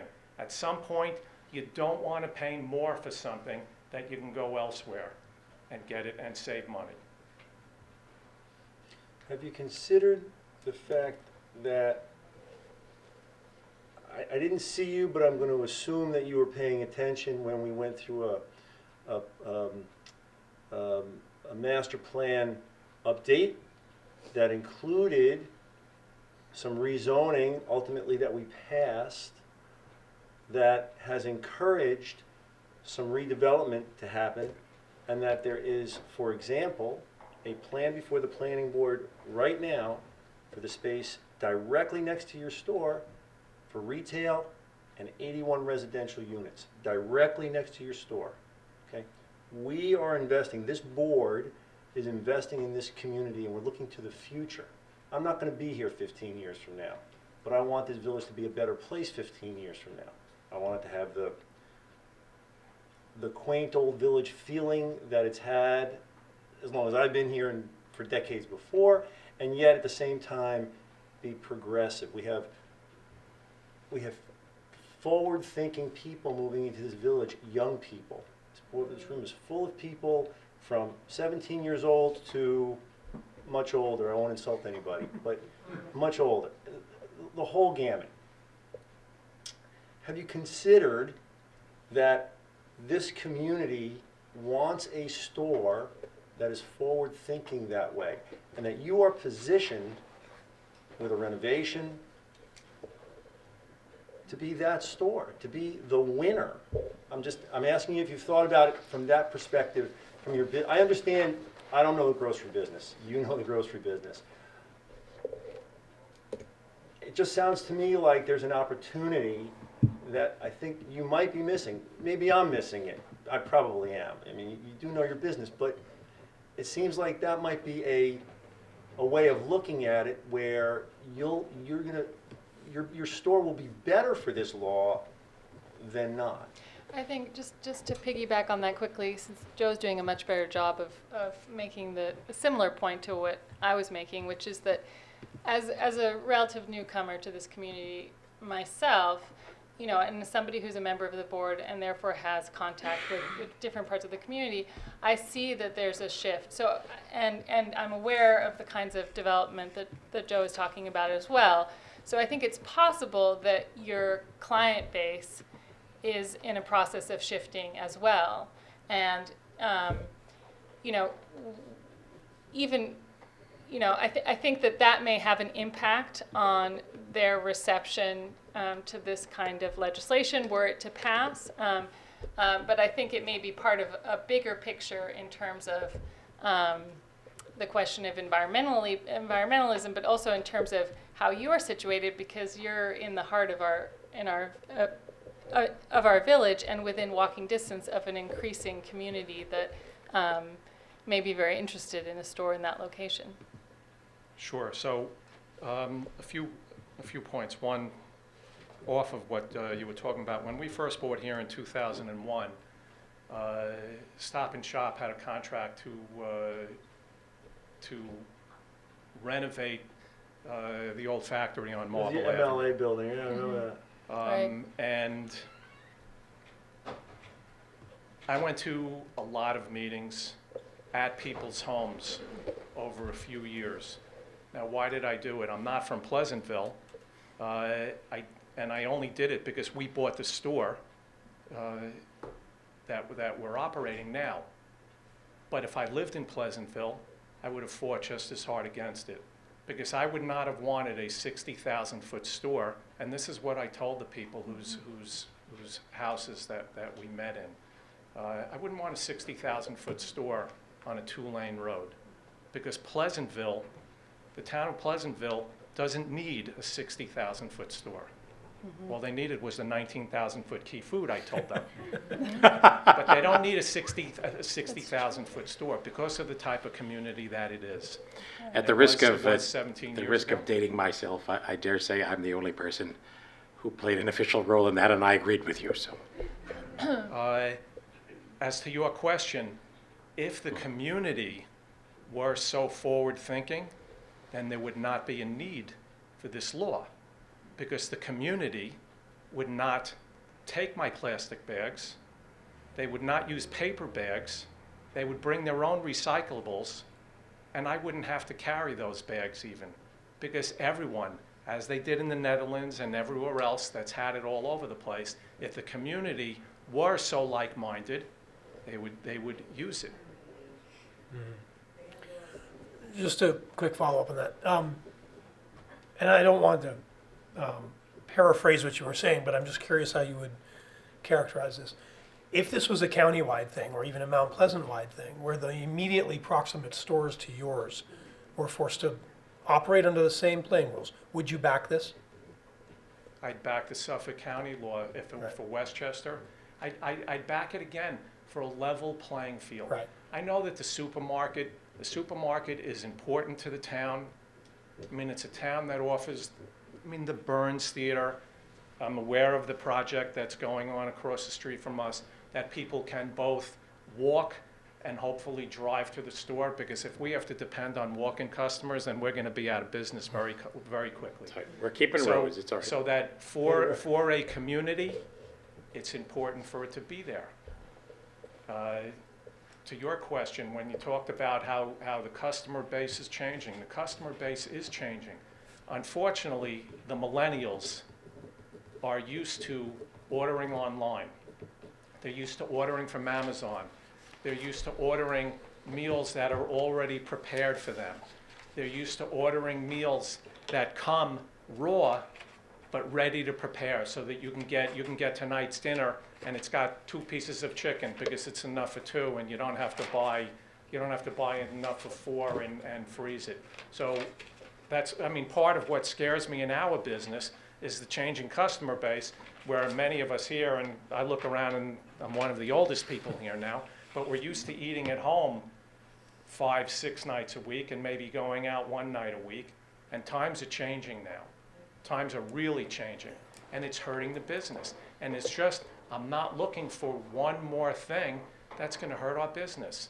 If it included the local towns, if it included Westchester County, I wouldn't be here. Because I'm in favor of it. Again, I'm in favor of helping to keep the environment clean. But I'm here for my own business. When we first came here, we didn't own the property. So we bought the lease from Grand Union, and it was a year lease, 17-year lease, whatever it is. We took a big chance on it, especially with Stop and Shop coming here. My father thought I was absolutely crazy. And then subsequently, we were lucky enough to be able to buy the property, and so it's important to us. It's very important to us. It's important to my family, and I know it's important to the community. But we want to see it here. My intention, again, is to put millions of dollars into the store. But it does. I don't mean this to be a threat, but it's a reality of business. I have to tell you, it's a reality of business. It will hurt our business. One more thing that will hurt our business. And it's difficult to make the decisions. Thank you. Thank you for coming. Thanks.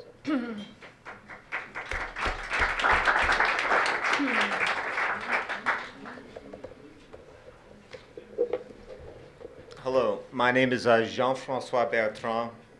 Everyone calls me JF. Some people might know me as John from when I went to middle school and high school here. And I recently moved back with my parents on Ashland Avenue, 67 Ashland Avenue. And the 2 gentlemen just made a lot of points, and honestly, I don't know which ones to point out, but I'm a marine biologist, and I've worked on the Intergovernmental Panel for Planetary Climate Change. And I cannot speak to the business aspects of this. I have to imagine it's got to be tough. And Pleasantville people were all sophisticated shoppers, and I know we're all online. I know we go to Amazon. And believe me, Amazon's going to work on their recycled materials, as well as soon as enough people send an email. I'm going to go at this backwards from the points these 2 gentlemen have made. I know it's got to be tough. And I know if everyone does it, it's great to do it. But someone has to be the first, you know, or the second or the third. You have to support an effort or a movement. And it costs. It costs now. But I gotta tell you, if it doesn't cost now, it's gonna cost later. And it's gonna cost, you know, my kids, your kids. And I say that I just moved back into my parents' home.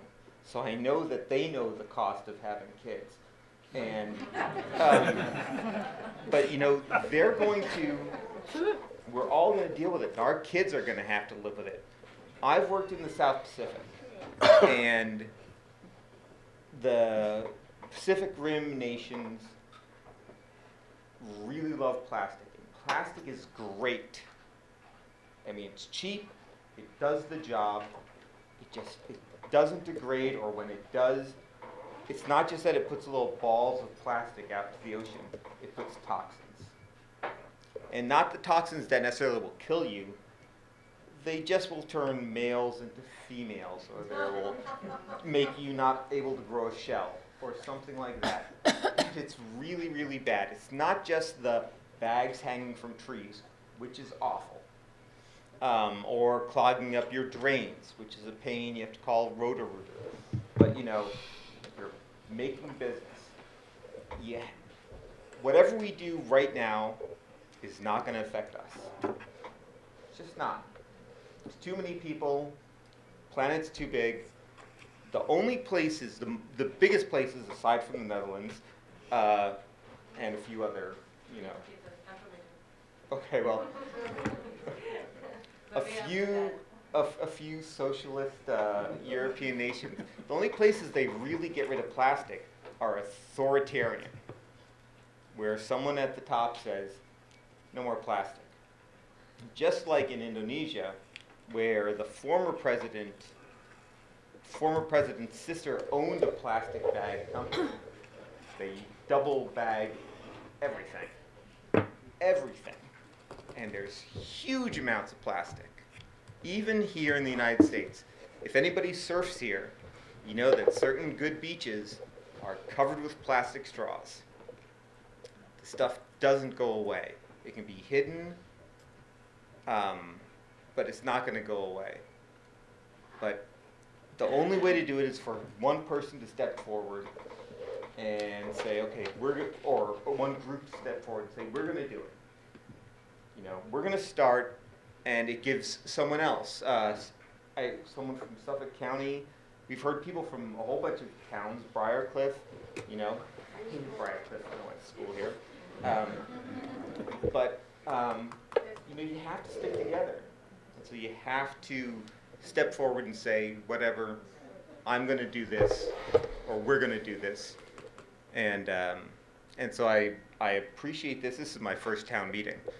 You know, back when I went to school, this actually was where they would interview you if you did something wrong in high school. But, yeah. Thank you. Thank you.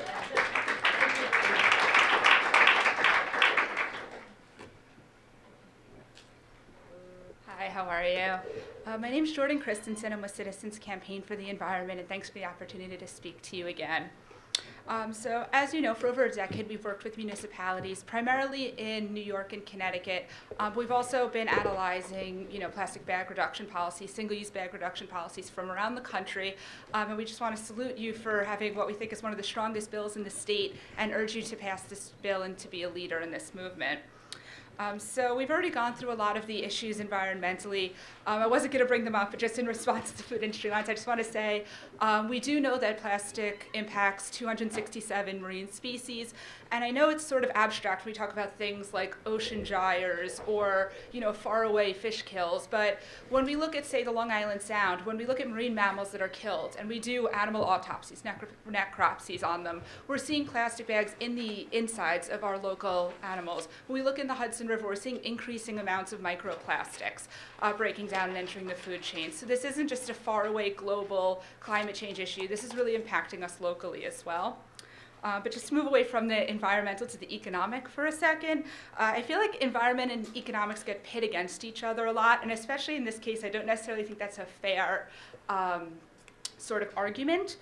So we already know municipalities spend millions of dollars cleaning up plastic bags, landfilling them, removing them from, clogged storm drains. We know that they cost recyclers money because they get caught in the machines. U.S. retailers spend about giving away free bags, and that cost gets carried on to customers. And when we look at the closest sort of analog to this, where we have data, which are the California ordinances that we heard a little bit about, there's actually a slight economic benefit overall, in addition to all of the environmental benefits to that legislation. So while plastic bags are the more visible problem, we of course would also like you to tackle paper bags, which you did in this.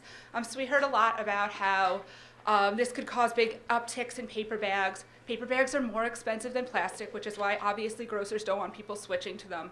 But in places that have legislation like yours, we haven't seen people switching to them because we know that fees work. In Suffolk County, they're right, the fees, 50, 60, 70% reductions in stores already. Same numbers we saw in Washington, D.C. with their 5 and 5 fee. But out in, say, LA County, where they have the ban on thin plastic and then the fee on everything else, they're seeing that 94% reduction. Obviously, 100% reduction in the bags that are banned, but also a 30% reduction in paper. So overall, we know that the stores are nervous about it. There's going to be change. People are going to forget their bags. People are going to be nervous. For the first couple weeks, there's going to be an adjustment period. But no stores have gone out of business because of plastic bag policies.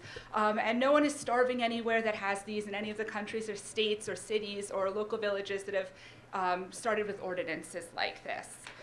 And then the last thing that I want to just touch on is we talked a little about the plastic bag task force, and we were also very disappointed that they didn't come up with a single policy. Our position is obviously we want a statewide policy. That's the thing that makes the most sense for consumers, for retailers. It would decrease confusion. It would be the easiest thing to do. It would have the most impact. But it's not happening. It doesn't look like it's happening this year. There didn't seem to be the political will for it, unfortunately. And what we really need is for municipalities to step up and to push the state forward, to push the county forward. And the only way we're going to do that is through you guys leading the way. So once again, I urge you to pass this legislation, and thank you again for the opportunity.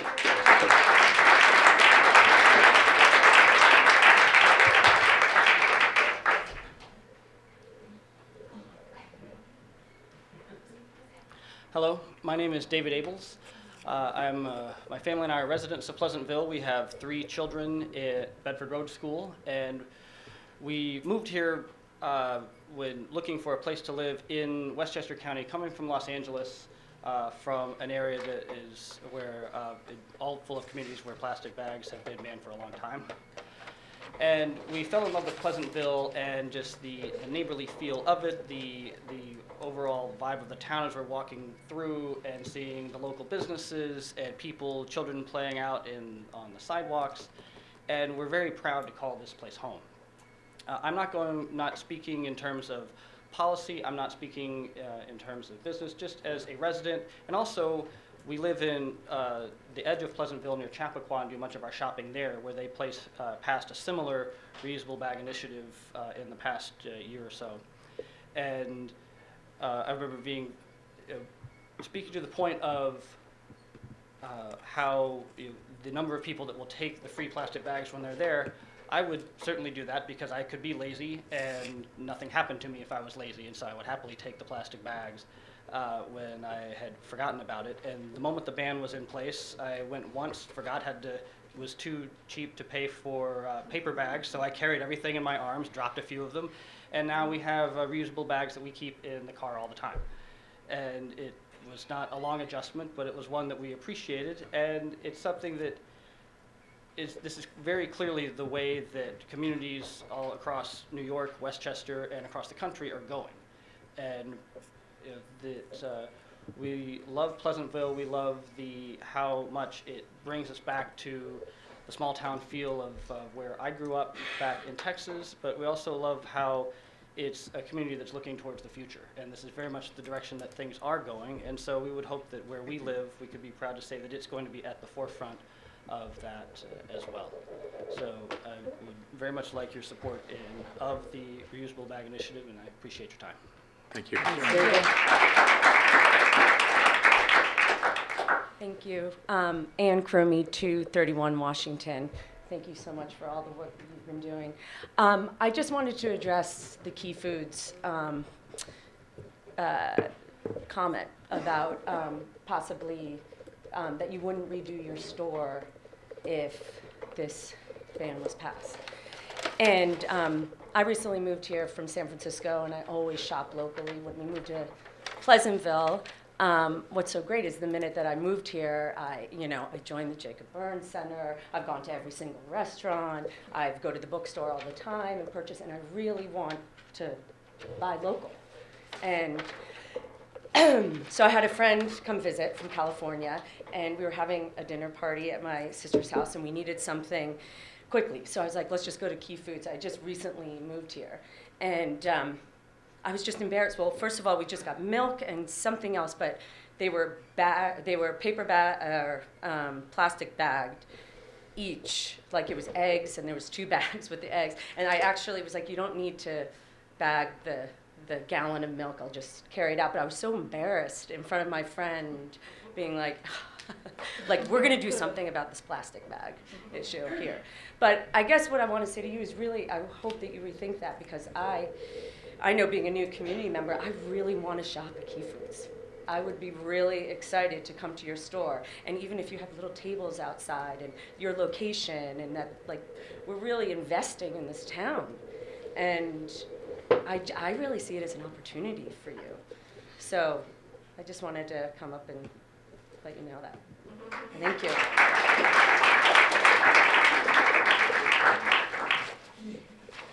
My name is Susan Rudnick, 567 Manville Road.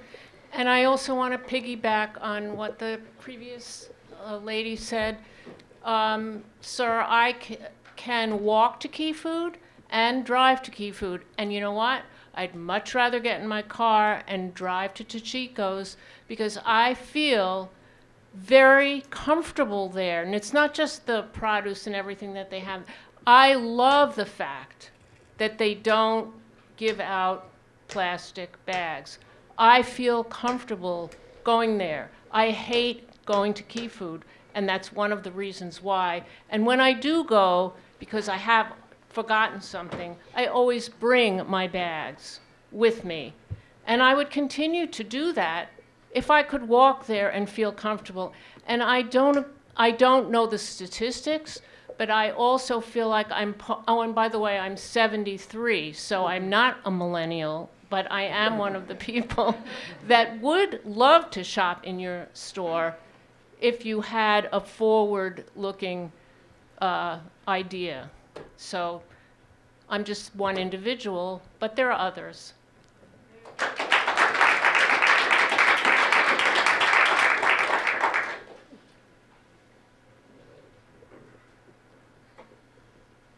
My name is Jack Tobin. I live in the village here at 108 Sarles Lane. I think there seems to be a unanimity on the ban of plastic bags, and I think that's probably a good thing.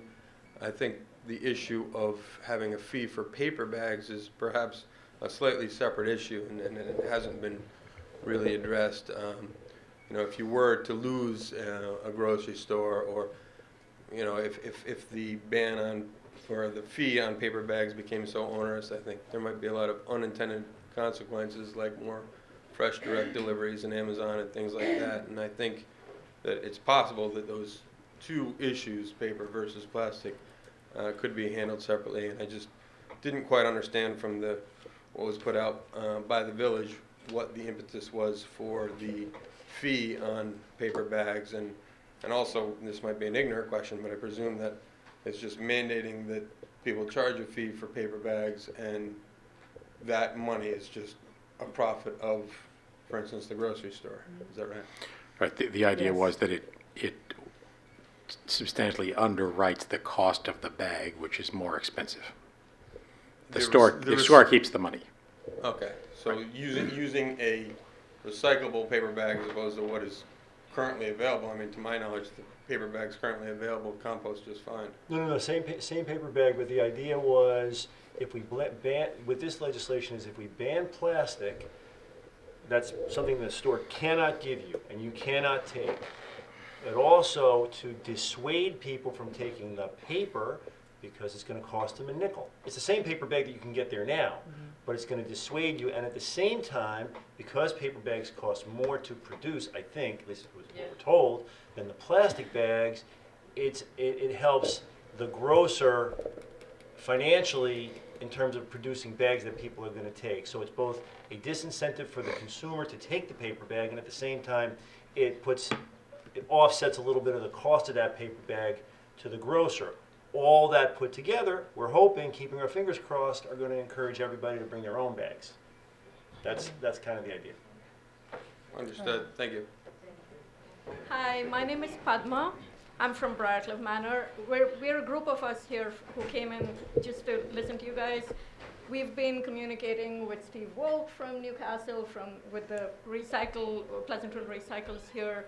We really want this to work here and for it to work with Key Foods so that we can make it happen and make it work for Acme, for us, and for CVS, and to make this happen, in all our neighboring communities. Thank you. Thank you.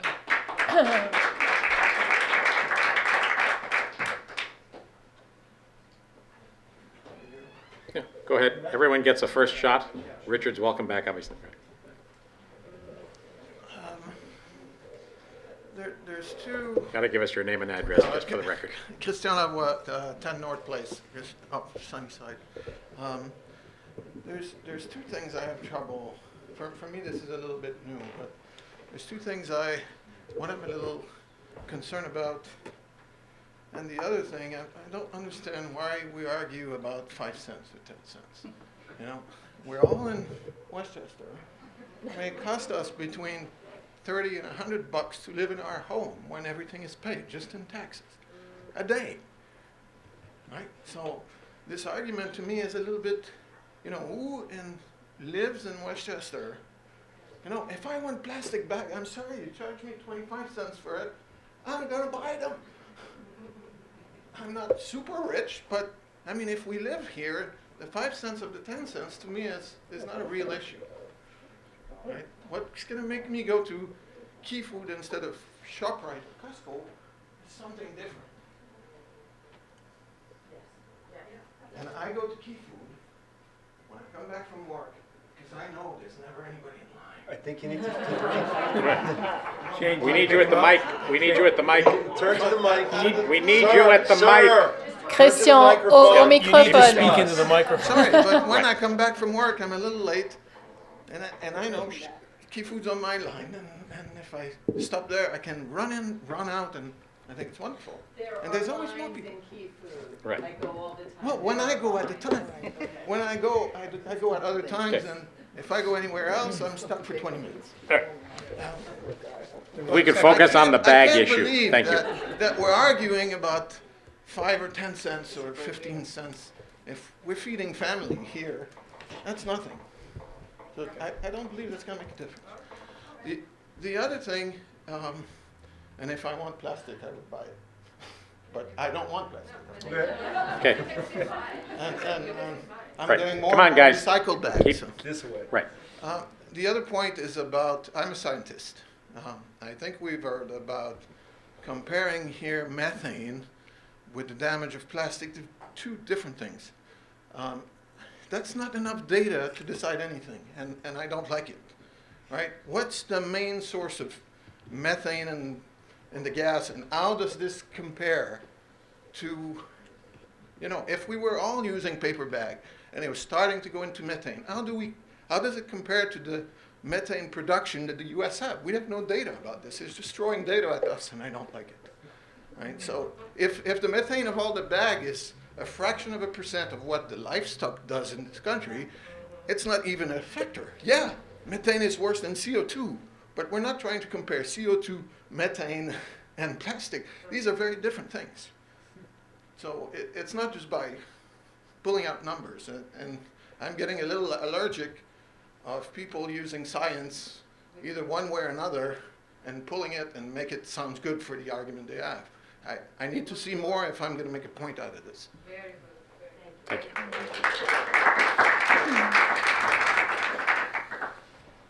Just one thing that I wanted to say before, and I was reminded of it when you were talking about the ban, that if the I already said I'm not in favor of it just for Pleasantville.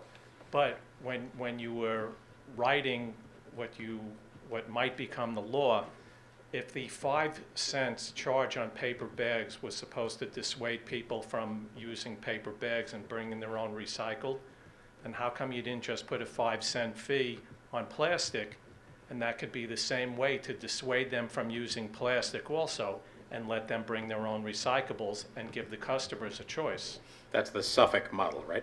Suffolk Yes. County model, right? Well, I think there's a distinction between what in the provision is being called single-use plastic bags as opposed to the thicker, heavier plastic bags. The idea being that those are particularly damaging to the environment, separate from the larger issue of plastic. So there is a provision for retailers selling plastic for a fee as well. I understand that, but you expect the 5 cents on paper bags to try to get them not to use paper bags. It's part of it, yes. Well, that's part So of then it. how I mean, come it won't work the with plastic? objective ultimately is to try and get as many people as possible to bring their own bags. You know. No, I Right. understand and appreciate the objective, but people use a lot more plastic bags. People want more plastic bags in their home. People want more plastic bags in their home. Guys, listen, Wait, Richard has the floor. Stop, Let him finish please. the thought. If there were a nickel fee on the plastic bags, they would be paying more, and that supposedly would dissuade them from buying the plastic bags and changing them over to recyclables. So just to be Not clear. sure I follow. Just to be clear, and that's the Suffolk County model, right, which was a countywide thing. Right. Would you, I fully understand and am sympathetic to your argument about level playing field. But separate from that, would you be opposed to a fee on plastic and a fee on paper per Suffolk? Is it the ban of plastic that is the biggest concern you have? Well, the biggest concern I have, again, is that this is only for Pleasantville. I understand that. And So- I am It's for now, mostly though. what's Right. affected here in Pleasantville, and they can go other places. Right. But- So so- assuming that this is only a Pleasantville law, then yes, then I would rather give the customers a choice of having plastic or paper, and if you're going to charge them a nickel, then charge them a nickel for plastic or paper, and then I mean, it was evidenced already in Suffolk County, but at least the customers then have a choice. For those customers who want the plastic bags, the convenience of them, the reusability of the plastic bags, then sure, they'll be paying more in my store, but it won't give them, it's one less reason for them to go. If they don't mind paying an extra quarter or 50 cents for their weekly grocery shopping, at least then they'll be able to get the plastic bags in my store. And So- if you think that the nickel is an incentive for them not to buy bags, then put it on plastic also. I mean, I do think and I'm repeating commentary we've had from various other folks, but a part of it is you arrive at a store where you've not thought about this and are suddenly confronted with a circumstance where it's different. They're not automatically throwing something into a plastic bag, and your option is only paper. I think, is it fair to say that, separate from all these other issues, you have engaged that customer with the question of, should I be bringing a reusable bag, in a way that you haven't if you simply say, whatever you take, it's 5 cents, 5 cents, 5 cents? In Suffolk County, this was advertised in our store for weeks before the law took effect. We had signs up throughout the store. We put the recycled bags, the reusable bags, on sale and put a lot more different varieties of them around the store. But most people, if they're like me, many people are oblivious. They get inundated with what's going on in the world or what's going on locally or in their family. A lot of people didn't know about it, and a lot of people came in and they were charged 5 cents. And then after that, they knew about it, and more people, in 3 weeks only, more and more people are using the reusable bags. So that happens. I mean, you have to educate them. Yeah. But again, I mean, getting to something that we addressed before, I would love if Pleasantville were forward-thinking. You wouldn't need the law. And maybe the nickel would dissuade them. But as you just said, folks are oblivious. We're all oblivious in our own way. And what we're confronting here is a society that's been oblivious to a whole bunch of things that are going to kill us. And so what we're talking about here, and I say this with full respect for your concerns, because as you know, you and I have talked extensively, there is nobody in Pleasantville, New York who wants your store to prosper more than I do. But we need to change behavior collectively. That's what we're trying to find a way to do. I understand that, but again, and I won't beat it to death, but every time, if they do their weekly shopping and they spend an extra 50 cents or $1 or whatever it is more in my store, then maybe that's a way to educate them. That doesn't solve the level playing field issue, though, really, for you, right? Just Separate in and distinct case, from just in case you decide to pass the law that you're talking about here, at least it evens it up. It doesn't even the playing field, but it gives my customers a An option. choice. Okay. Yeah. So, just to let you know, Rich, the way I see it, there are other neighboring communities, particularly Mount Pleasant, and we're not the first. We may be the 7th or the 20th, and we may be one of the early ones in Westchester County, but Newcastle already did it. We're a domino. And one way or another, whether we fall over voluntarily and pass this law, or pass a different similar law, or don't do anything, this is the wave that's happening. And I will say that I believe that if we pass this law, Mount Pleasant is going to do it. They're going to be next, and Briarcliff is going to be next, and there's going to be a level playing field. That's what I envision. Maybe I'm wrong, but that's what I envision. And so, as the mayor, I appreciate your concerns. You probably don't appreciate them as much as you do, but I appreciate your concerns. It just seems to me, though, that, again, I said it before, I think this is a golden opportunity for you to be in front of the wave and ride it like a surfer. I mean, really, really making it work for you with, this is a small segment of our community. There are many other people out there that feel the same way. They're just not here tonight.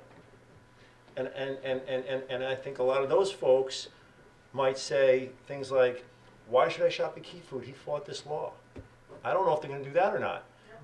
I think I see it as an opportunity for you. And I wish you would rethink your way of viewing it, because I think it's good for the environment, it's good for the community, and it could be really good for you. That's genuine. I want you to do so well. I really do. I wish your store were nicer, and I hope you do invest, because that's what I think our village really needs. Well, I appreciate it. As I said before, I mean, we're investing in our property, we're investing in the store, we're investing in a community. I think it's a wonderful community. I'm just afraid of what it's going to do to our business. Well, maybe you need to do something to your business to keep people here. I already said I'm No, I mean, going to do that. I'm just saying, I mean, a lot of things have been brought up. You talked about the plastic. People don't want the plastic. You were talking about charging. I think there's an environmental piece, there's an aesthetic piece that the community is talking about, and I don't know if you're hearing that.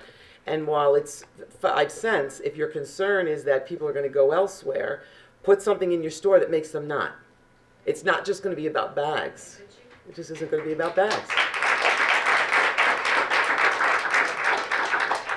Maybe having some kind of community outreach, because there are a lot of conversations going on around town, specifically about Key Foods and items that people would love to be able to purchase locally. I mean, I think that in some ways we're going back in time, right? I mean, when I was a little kid, my first grocery stores were in Switzerland, and there were no bags available of any kind. You had to bring your own bag, right? That was just the way it was, and I think another way in which we're going back in time is that there's an increasing desire to shop locally as possible.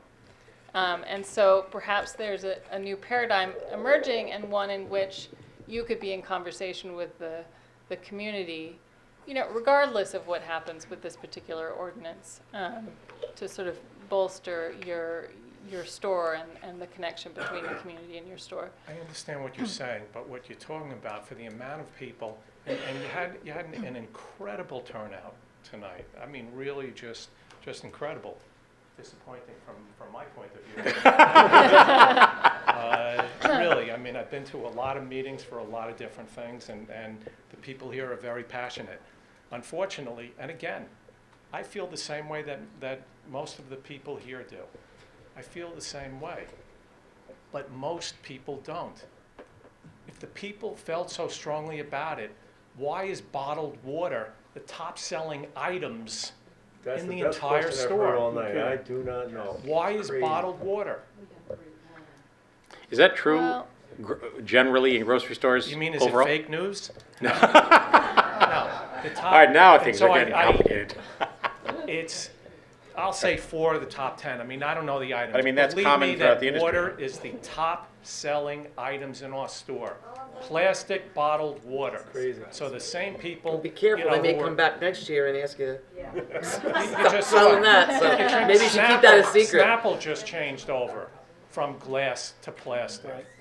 Yeah. But bottled water, best-selling items in the store. Most people don't feel the same way. I wish they did. Right. But they don't. Thank you for Be the nice. suggestion. Thank you, Richard. Thank Appreciate you. it. Hi, my name's Claire Schiffman, 197 Broadway. I'd like to speak primarily to the point about the Suffolk model. I think most of the people in this room seem to agree that we need to be putting less plastic in the environment. The only way to do that is to manufacture less plastic, because it never goes away, so everything we manufacture is going to be with us. Manufacturers will only produce less, sell less, if there are fewer supermarkets calling upon it as a product line. So that's a very good reason to me to not equally sell plastic bags as paper bags. I think it's true, the ultimate goal is eventually people will be conditioned to be more likely to have those reusable bags with them, but I can see no reason to give equal weight to allowing the plastic bag still to be either given away or sold. It doesn't make a lot of sense. As another gentleman said earlier also, at some point you just have to make the first step. So we have to stop using or buying or giving away plastic bags as a first step to using less of them and leaving them, less of them on the streets of Pleasantville and in the Sawmill River. And another point, I don't know much about the grocery business, but I do know something about business in general. And since businesses existed, I think, the concept of investing money in your business, be it a more beautiful store, a better product line, is one where the idea is you invest the money to see a greater return.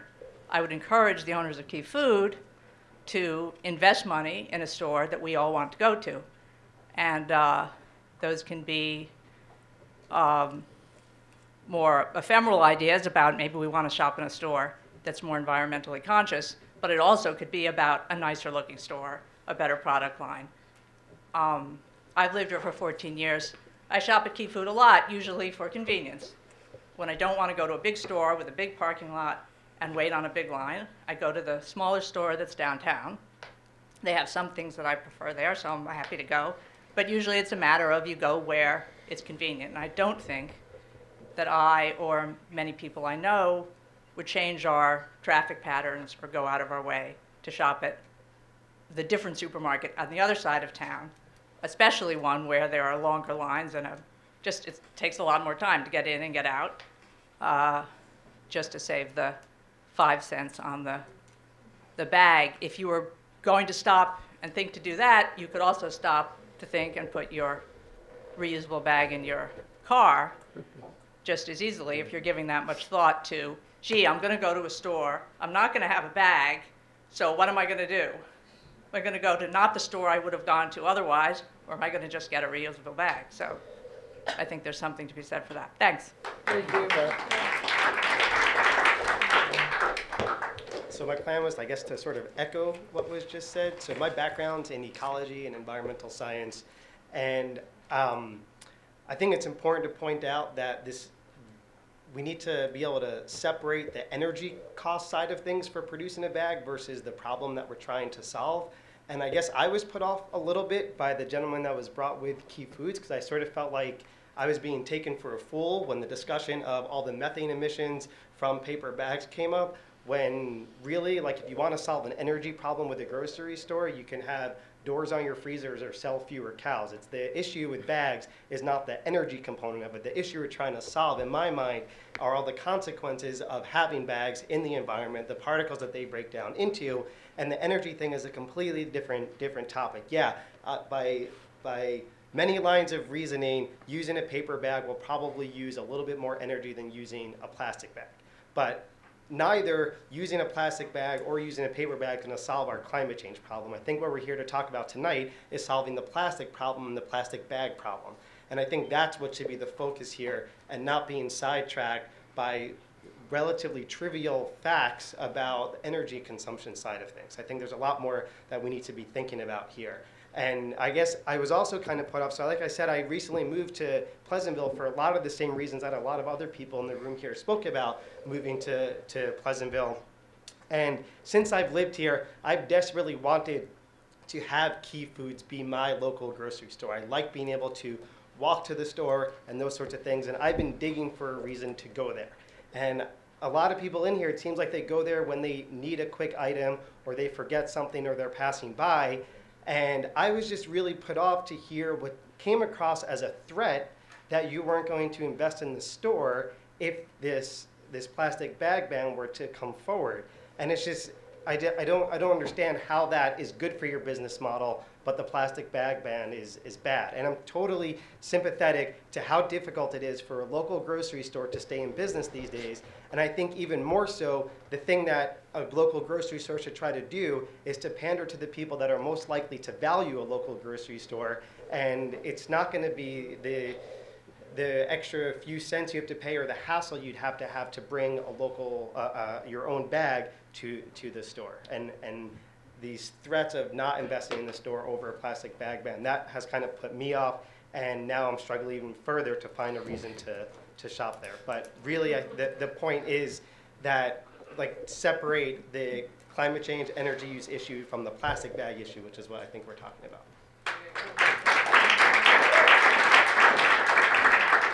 Well said. Paul Loring, 3 Hayes Hill Road, Pleasantville. Just 2 quick points. I seem to hear, Richard, that you when you, or maybe it was your attorney who said it, that you would support the Suffolk model where you would put, have the fee on both bags. But that, and I think the board may have said this, but I don't want to repeat it. That kind of gets rid of the whole argument of the level playing field, because it's exactly the same. But if you're in support of that, then it must be something else there, and I haven't actually figured out what that is. So perhaps somebody can fill me in on that. The second thing was a comment about Amazon, and I can appreciate how everyone is afraid of Amazon, of taking over their businesses. Amazon's original business was books, and one of the most popular stores in Pleasantville now is the Pleasantville Bookstore. So obviously they're doing something right with the community. If you tried to go in there around Christmas time, it was a madhouse. It was full the whole all 2 weeks through. So they've done something to beat Amazon at their own game. There's something about that shopping local that's happening in this community, and I think you can take advantage of that too. I think you could definitely beat them at that game. I think the investment thing comes up, but I think it's a good point. Amazon's not going to take over. The millennials actually, some of the ones that I work with and see, are actually starting to kind of come back and say, yeah, local is a good thing. We're seeing the young people coming up from Brooklyn saying, this is the kind of community we want. We really want, this tight-knit thing. We want to shop here. We want to be here. So I think you can embrace that, and it'll turn out well for you. So I hope it does. Thanks.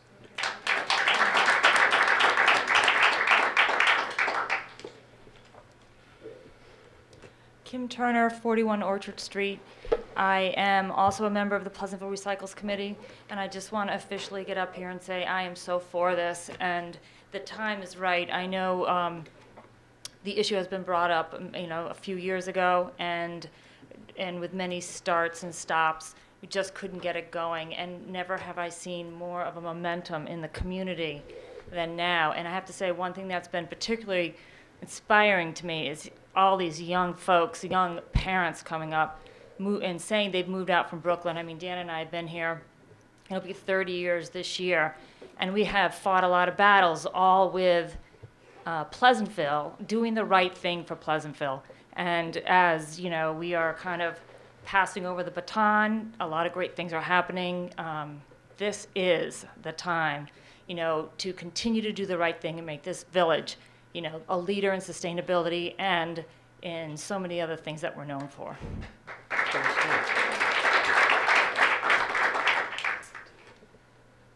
Good evening, Lorraine McDermott, 25 Brookfield Place. I listened to what everyone said. I had the good fortune of living in Switzerland with my husband and 2 of my children. We moved there 18 years ago. I distinctly remember arriving to the grocery store and not having any bags, and I was stocking a home. I distinctly remember being charged a significant amount of money per bag, not a nickel or a dime. They were equivalent at the time to about $1 a bag. They were of higher quality. And from that moment on, I think I was maybe caught maybe one more time after I paid that fee in the grocery store. So it wasn't just for, you could choose between plastic or paper, but you were going to be charged a significant amount. And then you quickly learn to bring your bags. I since have used, almost all of the time, I use recyclable bags. And it's interesting because when you go through my bag of bags, it's a story of 18 years. And some of them are from Europe and some of them are from here. And many of them are, Kat Nemec and I, when our boys were in 4th grade, they at the time sold recyclable bags to the community, and they were of such great quality that they're really the ones that are the best in my bag of bags. However, I'm not sure banning is the way to go. And I'm wondering if, I did like a few years ago when I got rewarded at ShopRite, when I went to the grocery store and they paid me for every bag that I used. I like that. I did. I missed that, they'd count and they'd say, oh, you used 20 bags or so. And, I am representing all parents who have to spend too much time in the grocery store because they had too many children. So I spend a lot of time, there. So I really, in terms of understanding why it should be an even playing field, I understand that, but I'm wondering how to balance it. I really don't think a nickel, and to your point, I really don't think a nickel or a dime is going to be impactful in any capacity. But I am totally in favor of, lowering the amount of these one-use time bags that people use. I think we have to find a nice balance. I do think there's moments that you go to the grocery store and you need a bag. So I don't know if banning is, but hey, charge them. They'll eventually change. To the gentleman who owns Key Food, I have to tell you that it's between, I work in Briarcliff, I live in Pleasantville, you're right in between. I pop in and out of there all the time. I always have my own bags. I do have too many children, and I do like certain things about your store, and then there's other things I don't like as well, just as there is with most grocery stores. But what I didn't like about what you said tonight is that you continually said that this would be hurting our business. This would be hurting, you said, I'm here for my own business. That's a quote. I wrote it down. And to me, it sounds a little bit selfish. And I just think that this is a bigger picture than your own business. And, I work in a business. I'm a teacher. I work in a business. So I'm there for sort of the good of all when I go to work. So I just think maybe if you step back and look at it, sometimes, as you were saying, you have to take 2 steps back to take a few steps forward. So if you could just stop and think in that way, you might really be able to, keep customers such as me and many others coming, because you're convenient, and convenient is good. So, and I have one last thing. When I lived in Switzerland, you had to go to the Gemeinde, which was the town hall, to buy your garbage bags. Okay? And each garbage bag at the time, 18 years ago, cost about $10 a garbage bag. And I remember that I just got to the point that I couldn't do it. I said to my husband, I can't go spend all that money on garbage bags. You have to do this job. And he goes, well, the Gemeinde is only open, from 10 to 3 every day. It was very rigid, so I had to go. So I would have to go, and we would have to buy our garbage bags. And let me tell you, we're very, very careful what you put in your garbage bag. So to the recycling committee, I have, after we pass this, after you get this done, I have your next quest. All right? So So thank you very much. It seems that our next initiative is going to be a Star Wars shield against Amazon.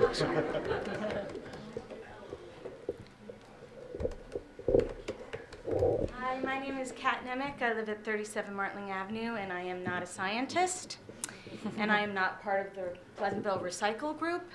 I'm a friend of Andrea's, and I do what she tells me, and so when she says, you're showing up, I show up, and I've learned a tremendous amount.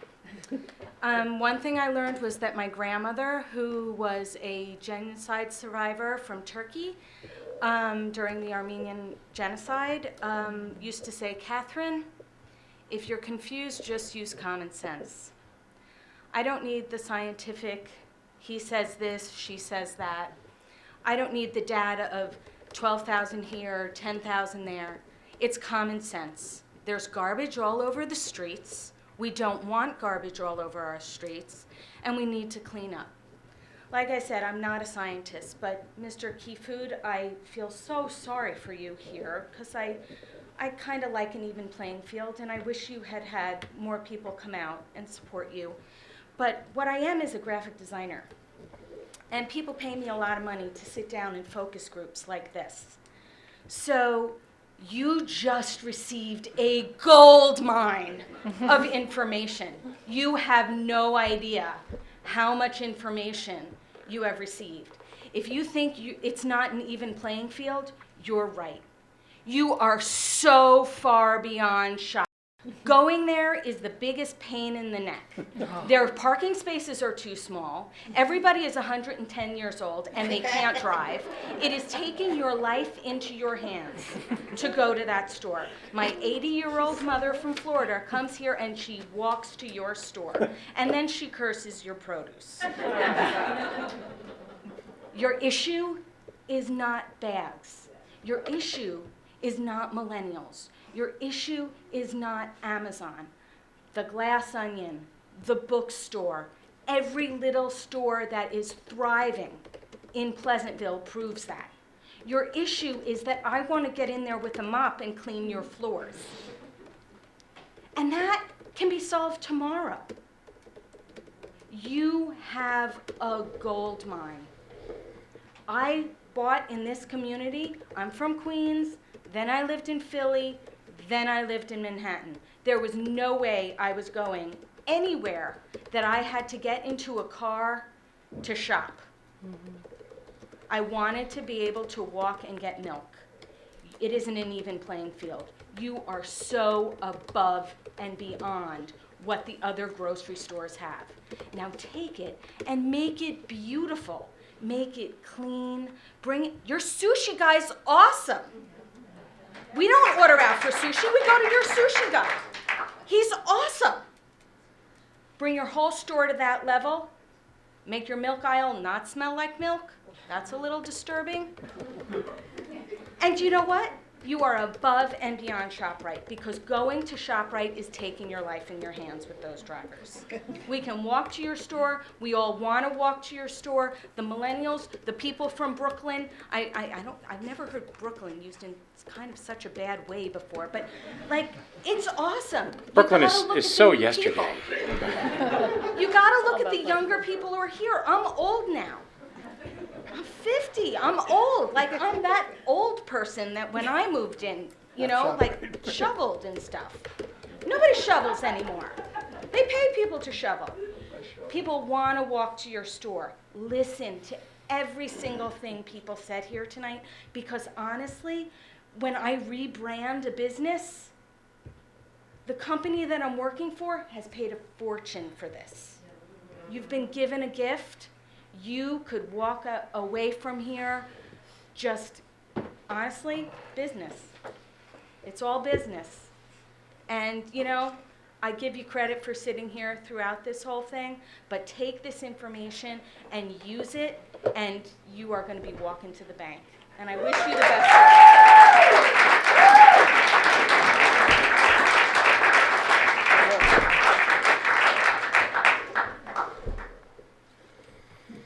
Do banks use plastic bags? I'm back. Welcome back. Richard, to back up what Kat just said, I have a design background. I work in design systems. When you look at the system and you look at the community that's here, we want you here. But you need to engage us. When we have the Tina Gambino race and we go there and ShopRite's giving away bags, that's a lost opportunity for you. You know, when we see this and I see it, and I have a business and a design systems background, I see where you're losing that opportunity. So it's not about the bags, okay? I'm all for getting rid of the bags here, but for you, it's not about the bags. And I'm telling you, because we don't shop with you. It's not about convenience. It's about the experience that we get when we go to a store. There's many other stores that we go to, we don't go to you. And what Kat said, yes, people spend a lot of money to get this kind of feedback, and I felt like I needed to give you this feedback directly because I don't shop there.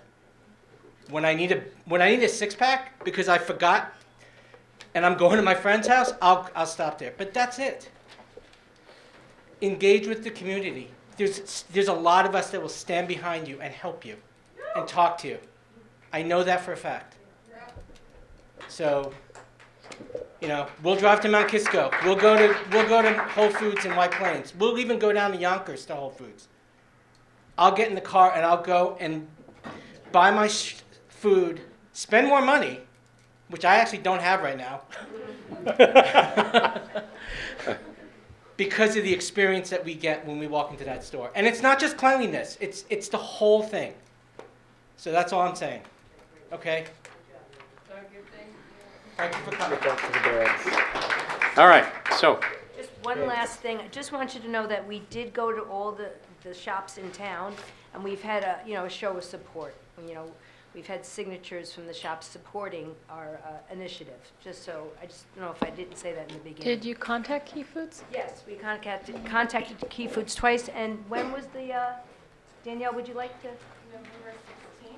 We sent a letter to you, Richard, reaching out. I called you twice. I know you did call me back, but then I called you again, and you sent a letter.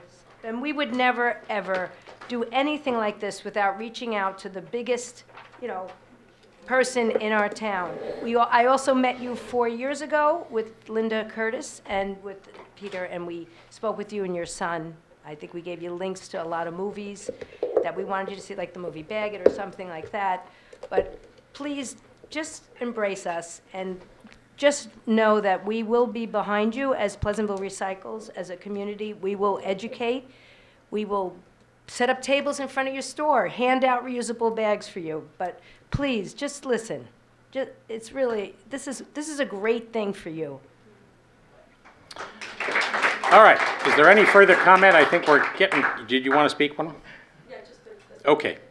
I actually just wanted to respond, and I know, just responding to the economic savings for the consumer and the grocers. So there's actually like real data they did, and it's from the same website that I had mentioned earlier. It says the grocer cost of providing single-use bags exceeded $440 million in 2012. Local brands and consumer choice have reduced the total cost by more than $150 million. So there actually is data that it's reducing the cost. And also you were saying the pay-per-use bag is going to be increased.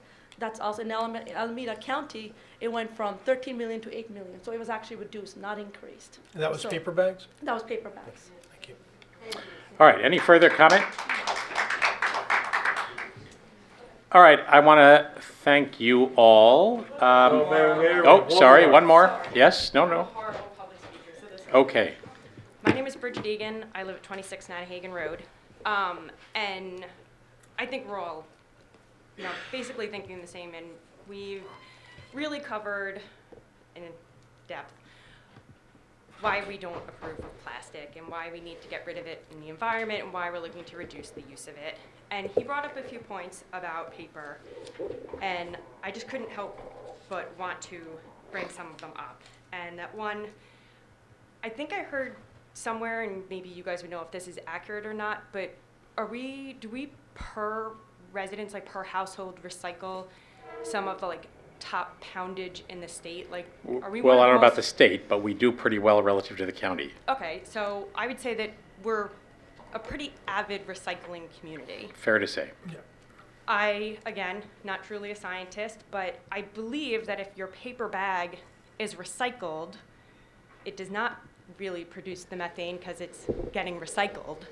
And secondly, if I've understood something else correctly, I believe our waste is incinerated. So if you don't recycle the paper bag and you do throw it in the garbage, I also don't think it makes it to the landfill to produce methane. I think you're talking about other emissions, so back to that science that he's bringing up. And not a businessman either. But I do believe that the plastic bags, the reason that stores tend to prefer them is that they're smaller in their packaging, that more of them fit in a box than a paper one, which does reduce that aspect of the environmental impact of them. But they're also cheaper, way less, and cost significantly less, I believe, to produce, which means that if you put a 5-cent ban, or sorry, a 5-cent charge across the board on plastic and on paper, and the retailer is keeping the 5 cents either way, their line of profit is considerably more on a plastic bag than it would be on the paper bag. So I think plastic is bad, we all agree on that, and paper is also bad, but we're gonna stick with the better alternative, and that's why there should be the fee on the paper and the ban on the plastic. And I think there's been a vast outpouring of support here. I don't know if he expected it, but he seems to offer his accolades to the amount of support that we've shown here tonight. But I did not miss that last comment that was made by your attorney. That was that if this village seems to support this and comes out in overwhelming support of it, that your next step will not be to embrace it, but to threaten to add a cost to us for the environmental, what was the word? Impact survey, something of that. So basically, it seems like instead of supporting the village that's looking to support you, your last closing line on that was to, right, to say, okay, we'll make it cost you more for our business to continue to be here and cost you more to attempt to better the environment that you live in. Okay? That was all. Thank you very much. All right, is there any further comment? I think we've covered a lot of territory here. Can I suggest that we close the public hearing, but leave the written record open as Jay Peltz requested for an additional 2 weeks? That would be until Monday, 2 weeks from today. Is there a motion to do so? That would be for anybody who wants to write a letter or anything they want to write to Email. put into the record. You can write to the village, send it to Patty Dwyer, and that'll go into the record as though you said it at the microphone tonight. Right, so is there a motion to close the public hearing and leave the public record open for 2 weeks until Monday, whatever the date is? What is the date? February 5th. February 5. So moved. Second? Second. All in favor? Aye. Aye. Motion approved. So, thank you all. Thank you. Whatever your opinions are on all of this, it's proven what we already knew, which is this ain't your average village. Thank you all for showing up and for staying here for so long. All right. Okay, before we move on, can we take 5 minutes? Okay. Brief break. We'll reconvene for resolutions in a few minutes. Welcome back. We had a brief break there while the folks for the public hearing on the potential plastic bag legislation cleared the room. We are now back to our resolutions. 2018 number 6, Nicole. Oops, hold on. All right. Resolved that the pre-check register dated January 22nd, 2018 is hereby approved as listed. General fund, $288,265.48. Water fund, $27,784.54. Capital fund, $16,854.29. Refuse fund, $19,222.32.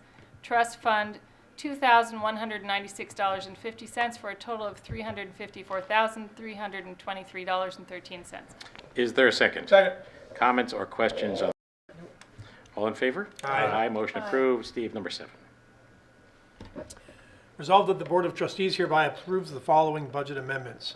From the general fund, $20,000 from account A1900.400 contingent to account A3320.400 parking enforcement contractual, $10,202 from A1990.400 contingent to A5110.425 highway outside service, $2,633 A5132.429 garage cleaning to A1620429 village hall cleaning service. The rest of the resolutions tonight that I'm reading, the rest of this resolution will be going to that same account. An additional $4,104 from A6771.429 Clinton Senior Center cleaning, $1,603 from A7110.429 Parks and Cleaning, $3,808 A7141.429 Recreation Cleaning, $626 A7220.429 Pool Cleaning. Again, all of those going over to the Village Hall Cleaning Service account for a total of $42,976. Is there a second? Second. Comments or questions? I went through that pretty quickly. Patty, what is the parking enforcement Well, 20,000? if you recall, we entered into a new service with a company called FBS this year. We're no Yes. longer with Complus. It's costing us a little more, but we are bringing in more revenue. Right. So as they process more, they collect more fees on their end as well. So this is just adjusting something we weren't really sure where we were going to be, And the net remains positive? Yes, Okay. very much so. And then all these other amendments relating to cleaning service relate to the period of time when we were... Well, not necessarily. What we decided to do internally is, since we don't have a separate pool fund and we don't have any cleaning services in the water fund, these are all general fund expenses, so we're putting them in one account now. We don't need them charged to 8 different component budgets. It just causes too much confusion. So you'll see next year they'll be taken out of all the little lines that they're in just one place in the Village Hall budget, for cleaning services. And should we just general call services. it, Village Hall, Village should Cleaning. we get rid of the title Village Hall? Because it isn't just Village Hall, it's... It's central services. We Yeah. could change that. Okay. Yeah. Maybe that's helpful down the line. All right, all in favor? Aye. Motion Aye. approved. Aye. Number 8, Colleen. Resolved that the Board of Trustees hereby accepts a donation in the amount of $50 from Joan Salazzo towards Clinton Street Senior Center programs. Is there a second? Second. Thank you to Joan Salazzo, one of many such donations we get. All in favor? Aye. Aye. Motion approved. Joe, number 9. Resolved that the Board of Trustees hereby authorizes the purchase of a 2017 Ford Explorer for the Police Department in the amount of $40,841. Is there a second? Second. So this is the result of an extended discussion with the chief about the vehicles they have and the transition of them. Comments or questions? Yes. Patty, please make a note to remind Mr. Morrissey that for next year's budget, it was discussed that next year's budget was going to include perhaps 3 vehicles, and now should only include 2, because we're giving him this one as an early birthday gift. Or maybe 1. Or maybe 1. But what the chief said was that he anticipated this vehicle, the one he's replacing with this vehicle. Unfortunately for the chief, I'll be putting together the tentative budget, so I Yes. remember that. That's right. That's all. I So, I you'll be don't want fine. to sneak one in and say, oh, yeah, we need 3 more cars next It'll year. be fine.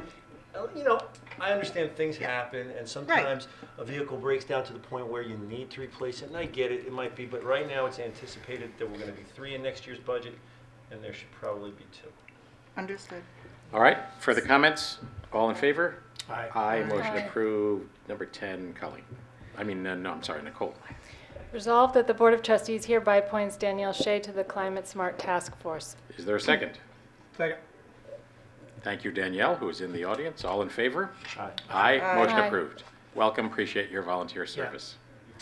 Number 11, Steve. Whereas NAMI, the National Association on Mental Illness. Alliance. What did I say? National Alliance. What did I say? You said I'm association. sorry. The National Alliance on Mental Illness, thank you, is the nation's largest grassroots mental health organization dedicated to building better lives for the millions of Americans affected by mental illness through increased awareness. And whereas NAMI of Westchester runs a ribbon campaign every year throughout Westchester County to help promote awareness about mental illness and to encourage people to get the assistance they may need. Now therefore be it resolved, the Board of Trustees hereby approves the request from NAMI of Westchester to place ribbons on trees in the business district in conjunction with their ribbon campaign beginning May 1st through May 31st, 2018. Is there a second? Second, can I make a comment Sure. too? I just want to say thank you to NAMI. I work in mental health, and mental health is still a stigma for a great number of people. And mental illness is looked at as a weakness instead of a sickness. And I think that NAMI has worked very hard to make it mainstream, to make it common, and to make people who are afflicted with it proud on that month. So I just want to thank them for everything that they do. And I'm so glad that we're part of this campaign. More communities should be part of it. Thank you for that. All in favor? Aye. Aye. Motion approved. 12, Colleen. Resolved that the Board of Trustees hereby authorizes the village administrator to sign a cooperative purchase agreement with the town of Mount Pleasant to participate in a joint bid for highway construction materials. Is there a second? Second. This is an annual venture with our friends in the town of Mount Pleasant, cooperative purchasing agreement based on bids for asphalt, stone, pipe, winter sand, calcium chloride, magnesium chloride, and block. All in favor? Aye. Motion approved. 13, Joe. Resolved that the Board of Trustees hereby authorizes the mayor to sign the agreement with the CSEA regarding the dental plan as per the terms set forth in the agreement dated January 22nd, 2018, and as set forth in the village's CSEA agreement dated June 1, 2017. Is there a second? Second. Patty, I'm correct in characterizing this as a ratification of the current Yes, premiums? correct. And Not is an a expansion of- contractual benefit that has already been negotiated. That's correct. Thank you. All in favor? Aye. Motion approved. Nicole, you got it. Resolved that the Board of Trustees hereby appoints Eric S. Morrissey to the position of Village Administrator effective February 15th, 2018, at a salary of $130,000, and further authorizes the mayor to sign the administrator's agreement, which is attached. Is there a second? Second. So this is happy news for anyone who may have missed my announcement early in the meeting, which seems like a long time ago. When Patty retires in March, she will be replaced by Eric Morrissey. Eric is currently an assistant to the administrator in Croton-on-Hudson, and prior to that spent quite a few years as the director of government relations for Pace University, in which capacity he came to know quite a bit about Pleasantville. We look forward with enthusiasm to his arrival. He arrives per this resolution on February 15. Patty will remain the administrator until her departure day, and she hangs up her spurs, at which point he'll strap them on his cowboy boots and be off and running. All in favor? Aye. Aye. Motion approved. Number 15, Steve. Resolved that the Board of Trustees hereby approves the minutes of the meeting held on January 8th, 2018. Is there a second? Second. Comments or corrections to the minutes? All in favor? Aye. Motion approved. Number 16, Colleen. Resolved that the Board of Trustees hereby approves the request from the police chief to participate in the Police Assisted Addiction and Recovery Initiative PARI program. Is there a second? Second. Chief Grutzner went to a conference in Boston and came back with quite a bit of useful information, met with us, and proposed that we participate in this program. Really quite a remarkable initiative, a network of police departments, nonprofits, and private entities that are committed to assisting people with drug addiction, with a primary focus on opioids, but obviously on any kind of drug addiction. The purpose of it, and you'll be hearing more about it as it rolls out, is to create an opportunity for folks who need help to come and get it without blame, without judgment, and to engage the police, not only in their law enforcement responsibilities, but also in their opportunities to help folks get the help they need. So Thank you very much to Just Chief want to Wilson. mention Yeah, go too, ahead. I met with the chief to talk about how Pleasantville Strong can be a coordinated effort and putting together resources for the police to use. I think this will be a great program for our village to have, and the chief has done a great job in getting other communities on board to be part of the organization. He's really the leader in this, so it's good for us and it's good for the county. And you know, we use the phrase forward thinking in the plastic bag ban legislation public hearing a bit, and I think this is really forward thinking, and I'm glad the chief brought it up. You know, it tells me a lot about him and his ability to run this department and do some really interesting things. Well, I also for want to the give village. credit where it's due, which is Morgan. Morgan had an And Morgan. awful lot to And do Morgan. with this. You know, she's always sort of going after those initiatives, so she deserves a lot of credit as well. It speaks a lot to Yeah. the quality of our police department from the chief on down. All true. All in favor? Aye. Aye. Aye. Motion approved. We had a brief executive session on advice of council. I think perhaps we can delay that to our next meeting, given the lateness of the hour. Is everyone in agreement with that? It's fine. If it's possible. I think it is entirely possible. Do you agree, Patty? You can push everything off till the 5th. I mean, I had Till just March something- 18th. No, but there were just a few things that I briefed you on in a memo, you Yes. know, and we could talk about those in 2 weeks. It's okay. I think that's fine. There's nothing urgent. All right. Is there a motion to adjourn? So moved. Second? Second. All in favor?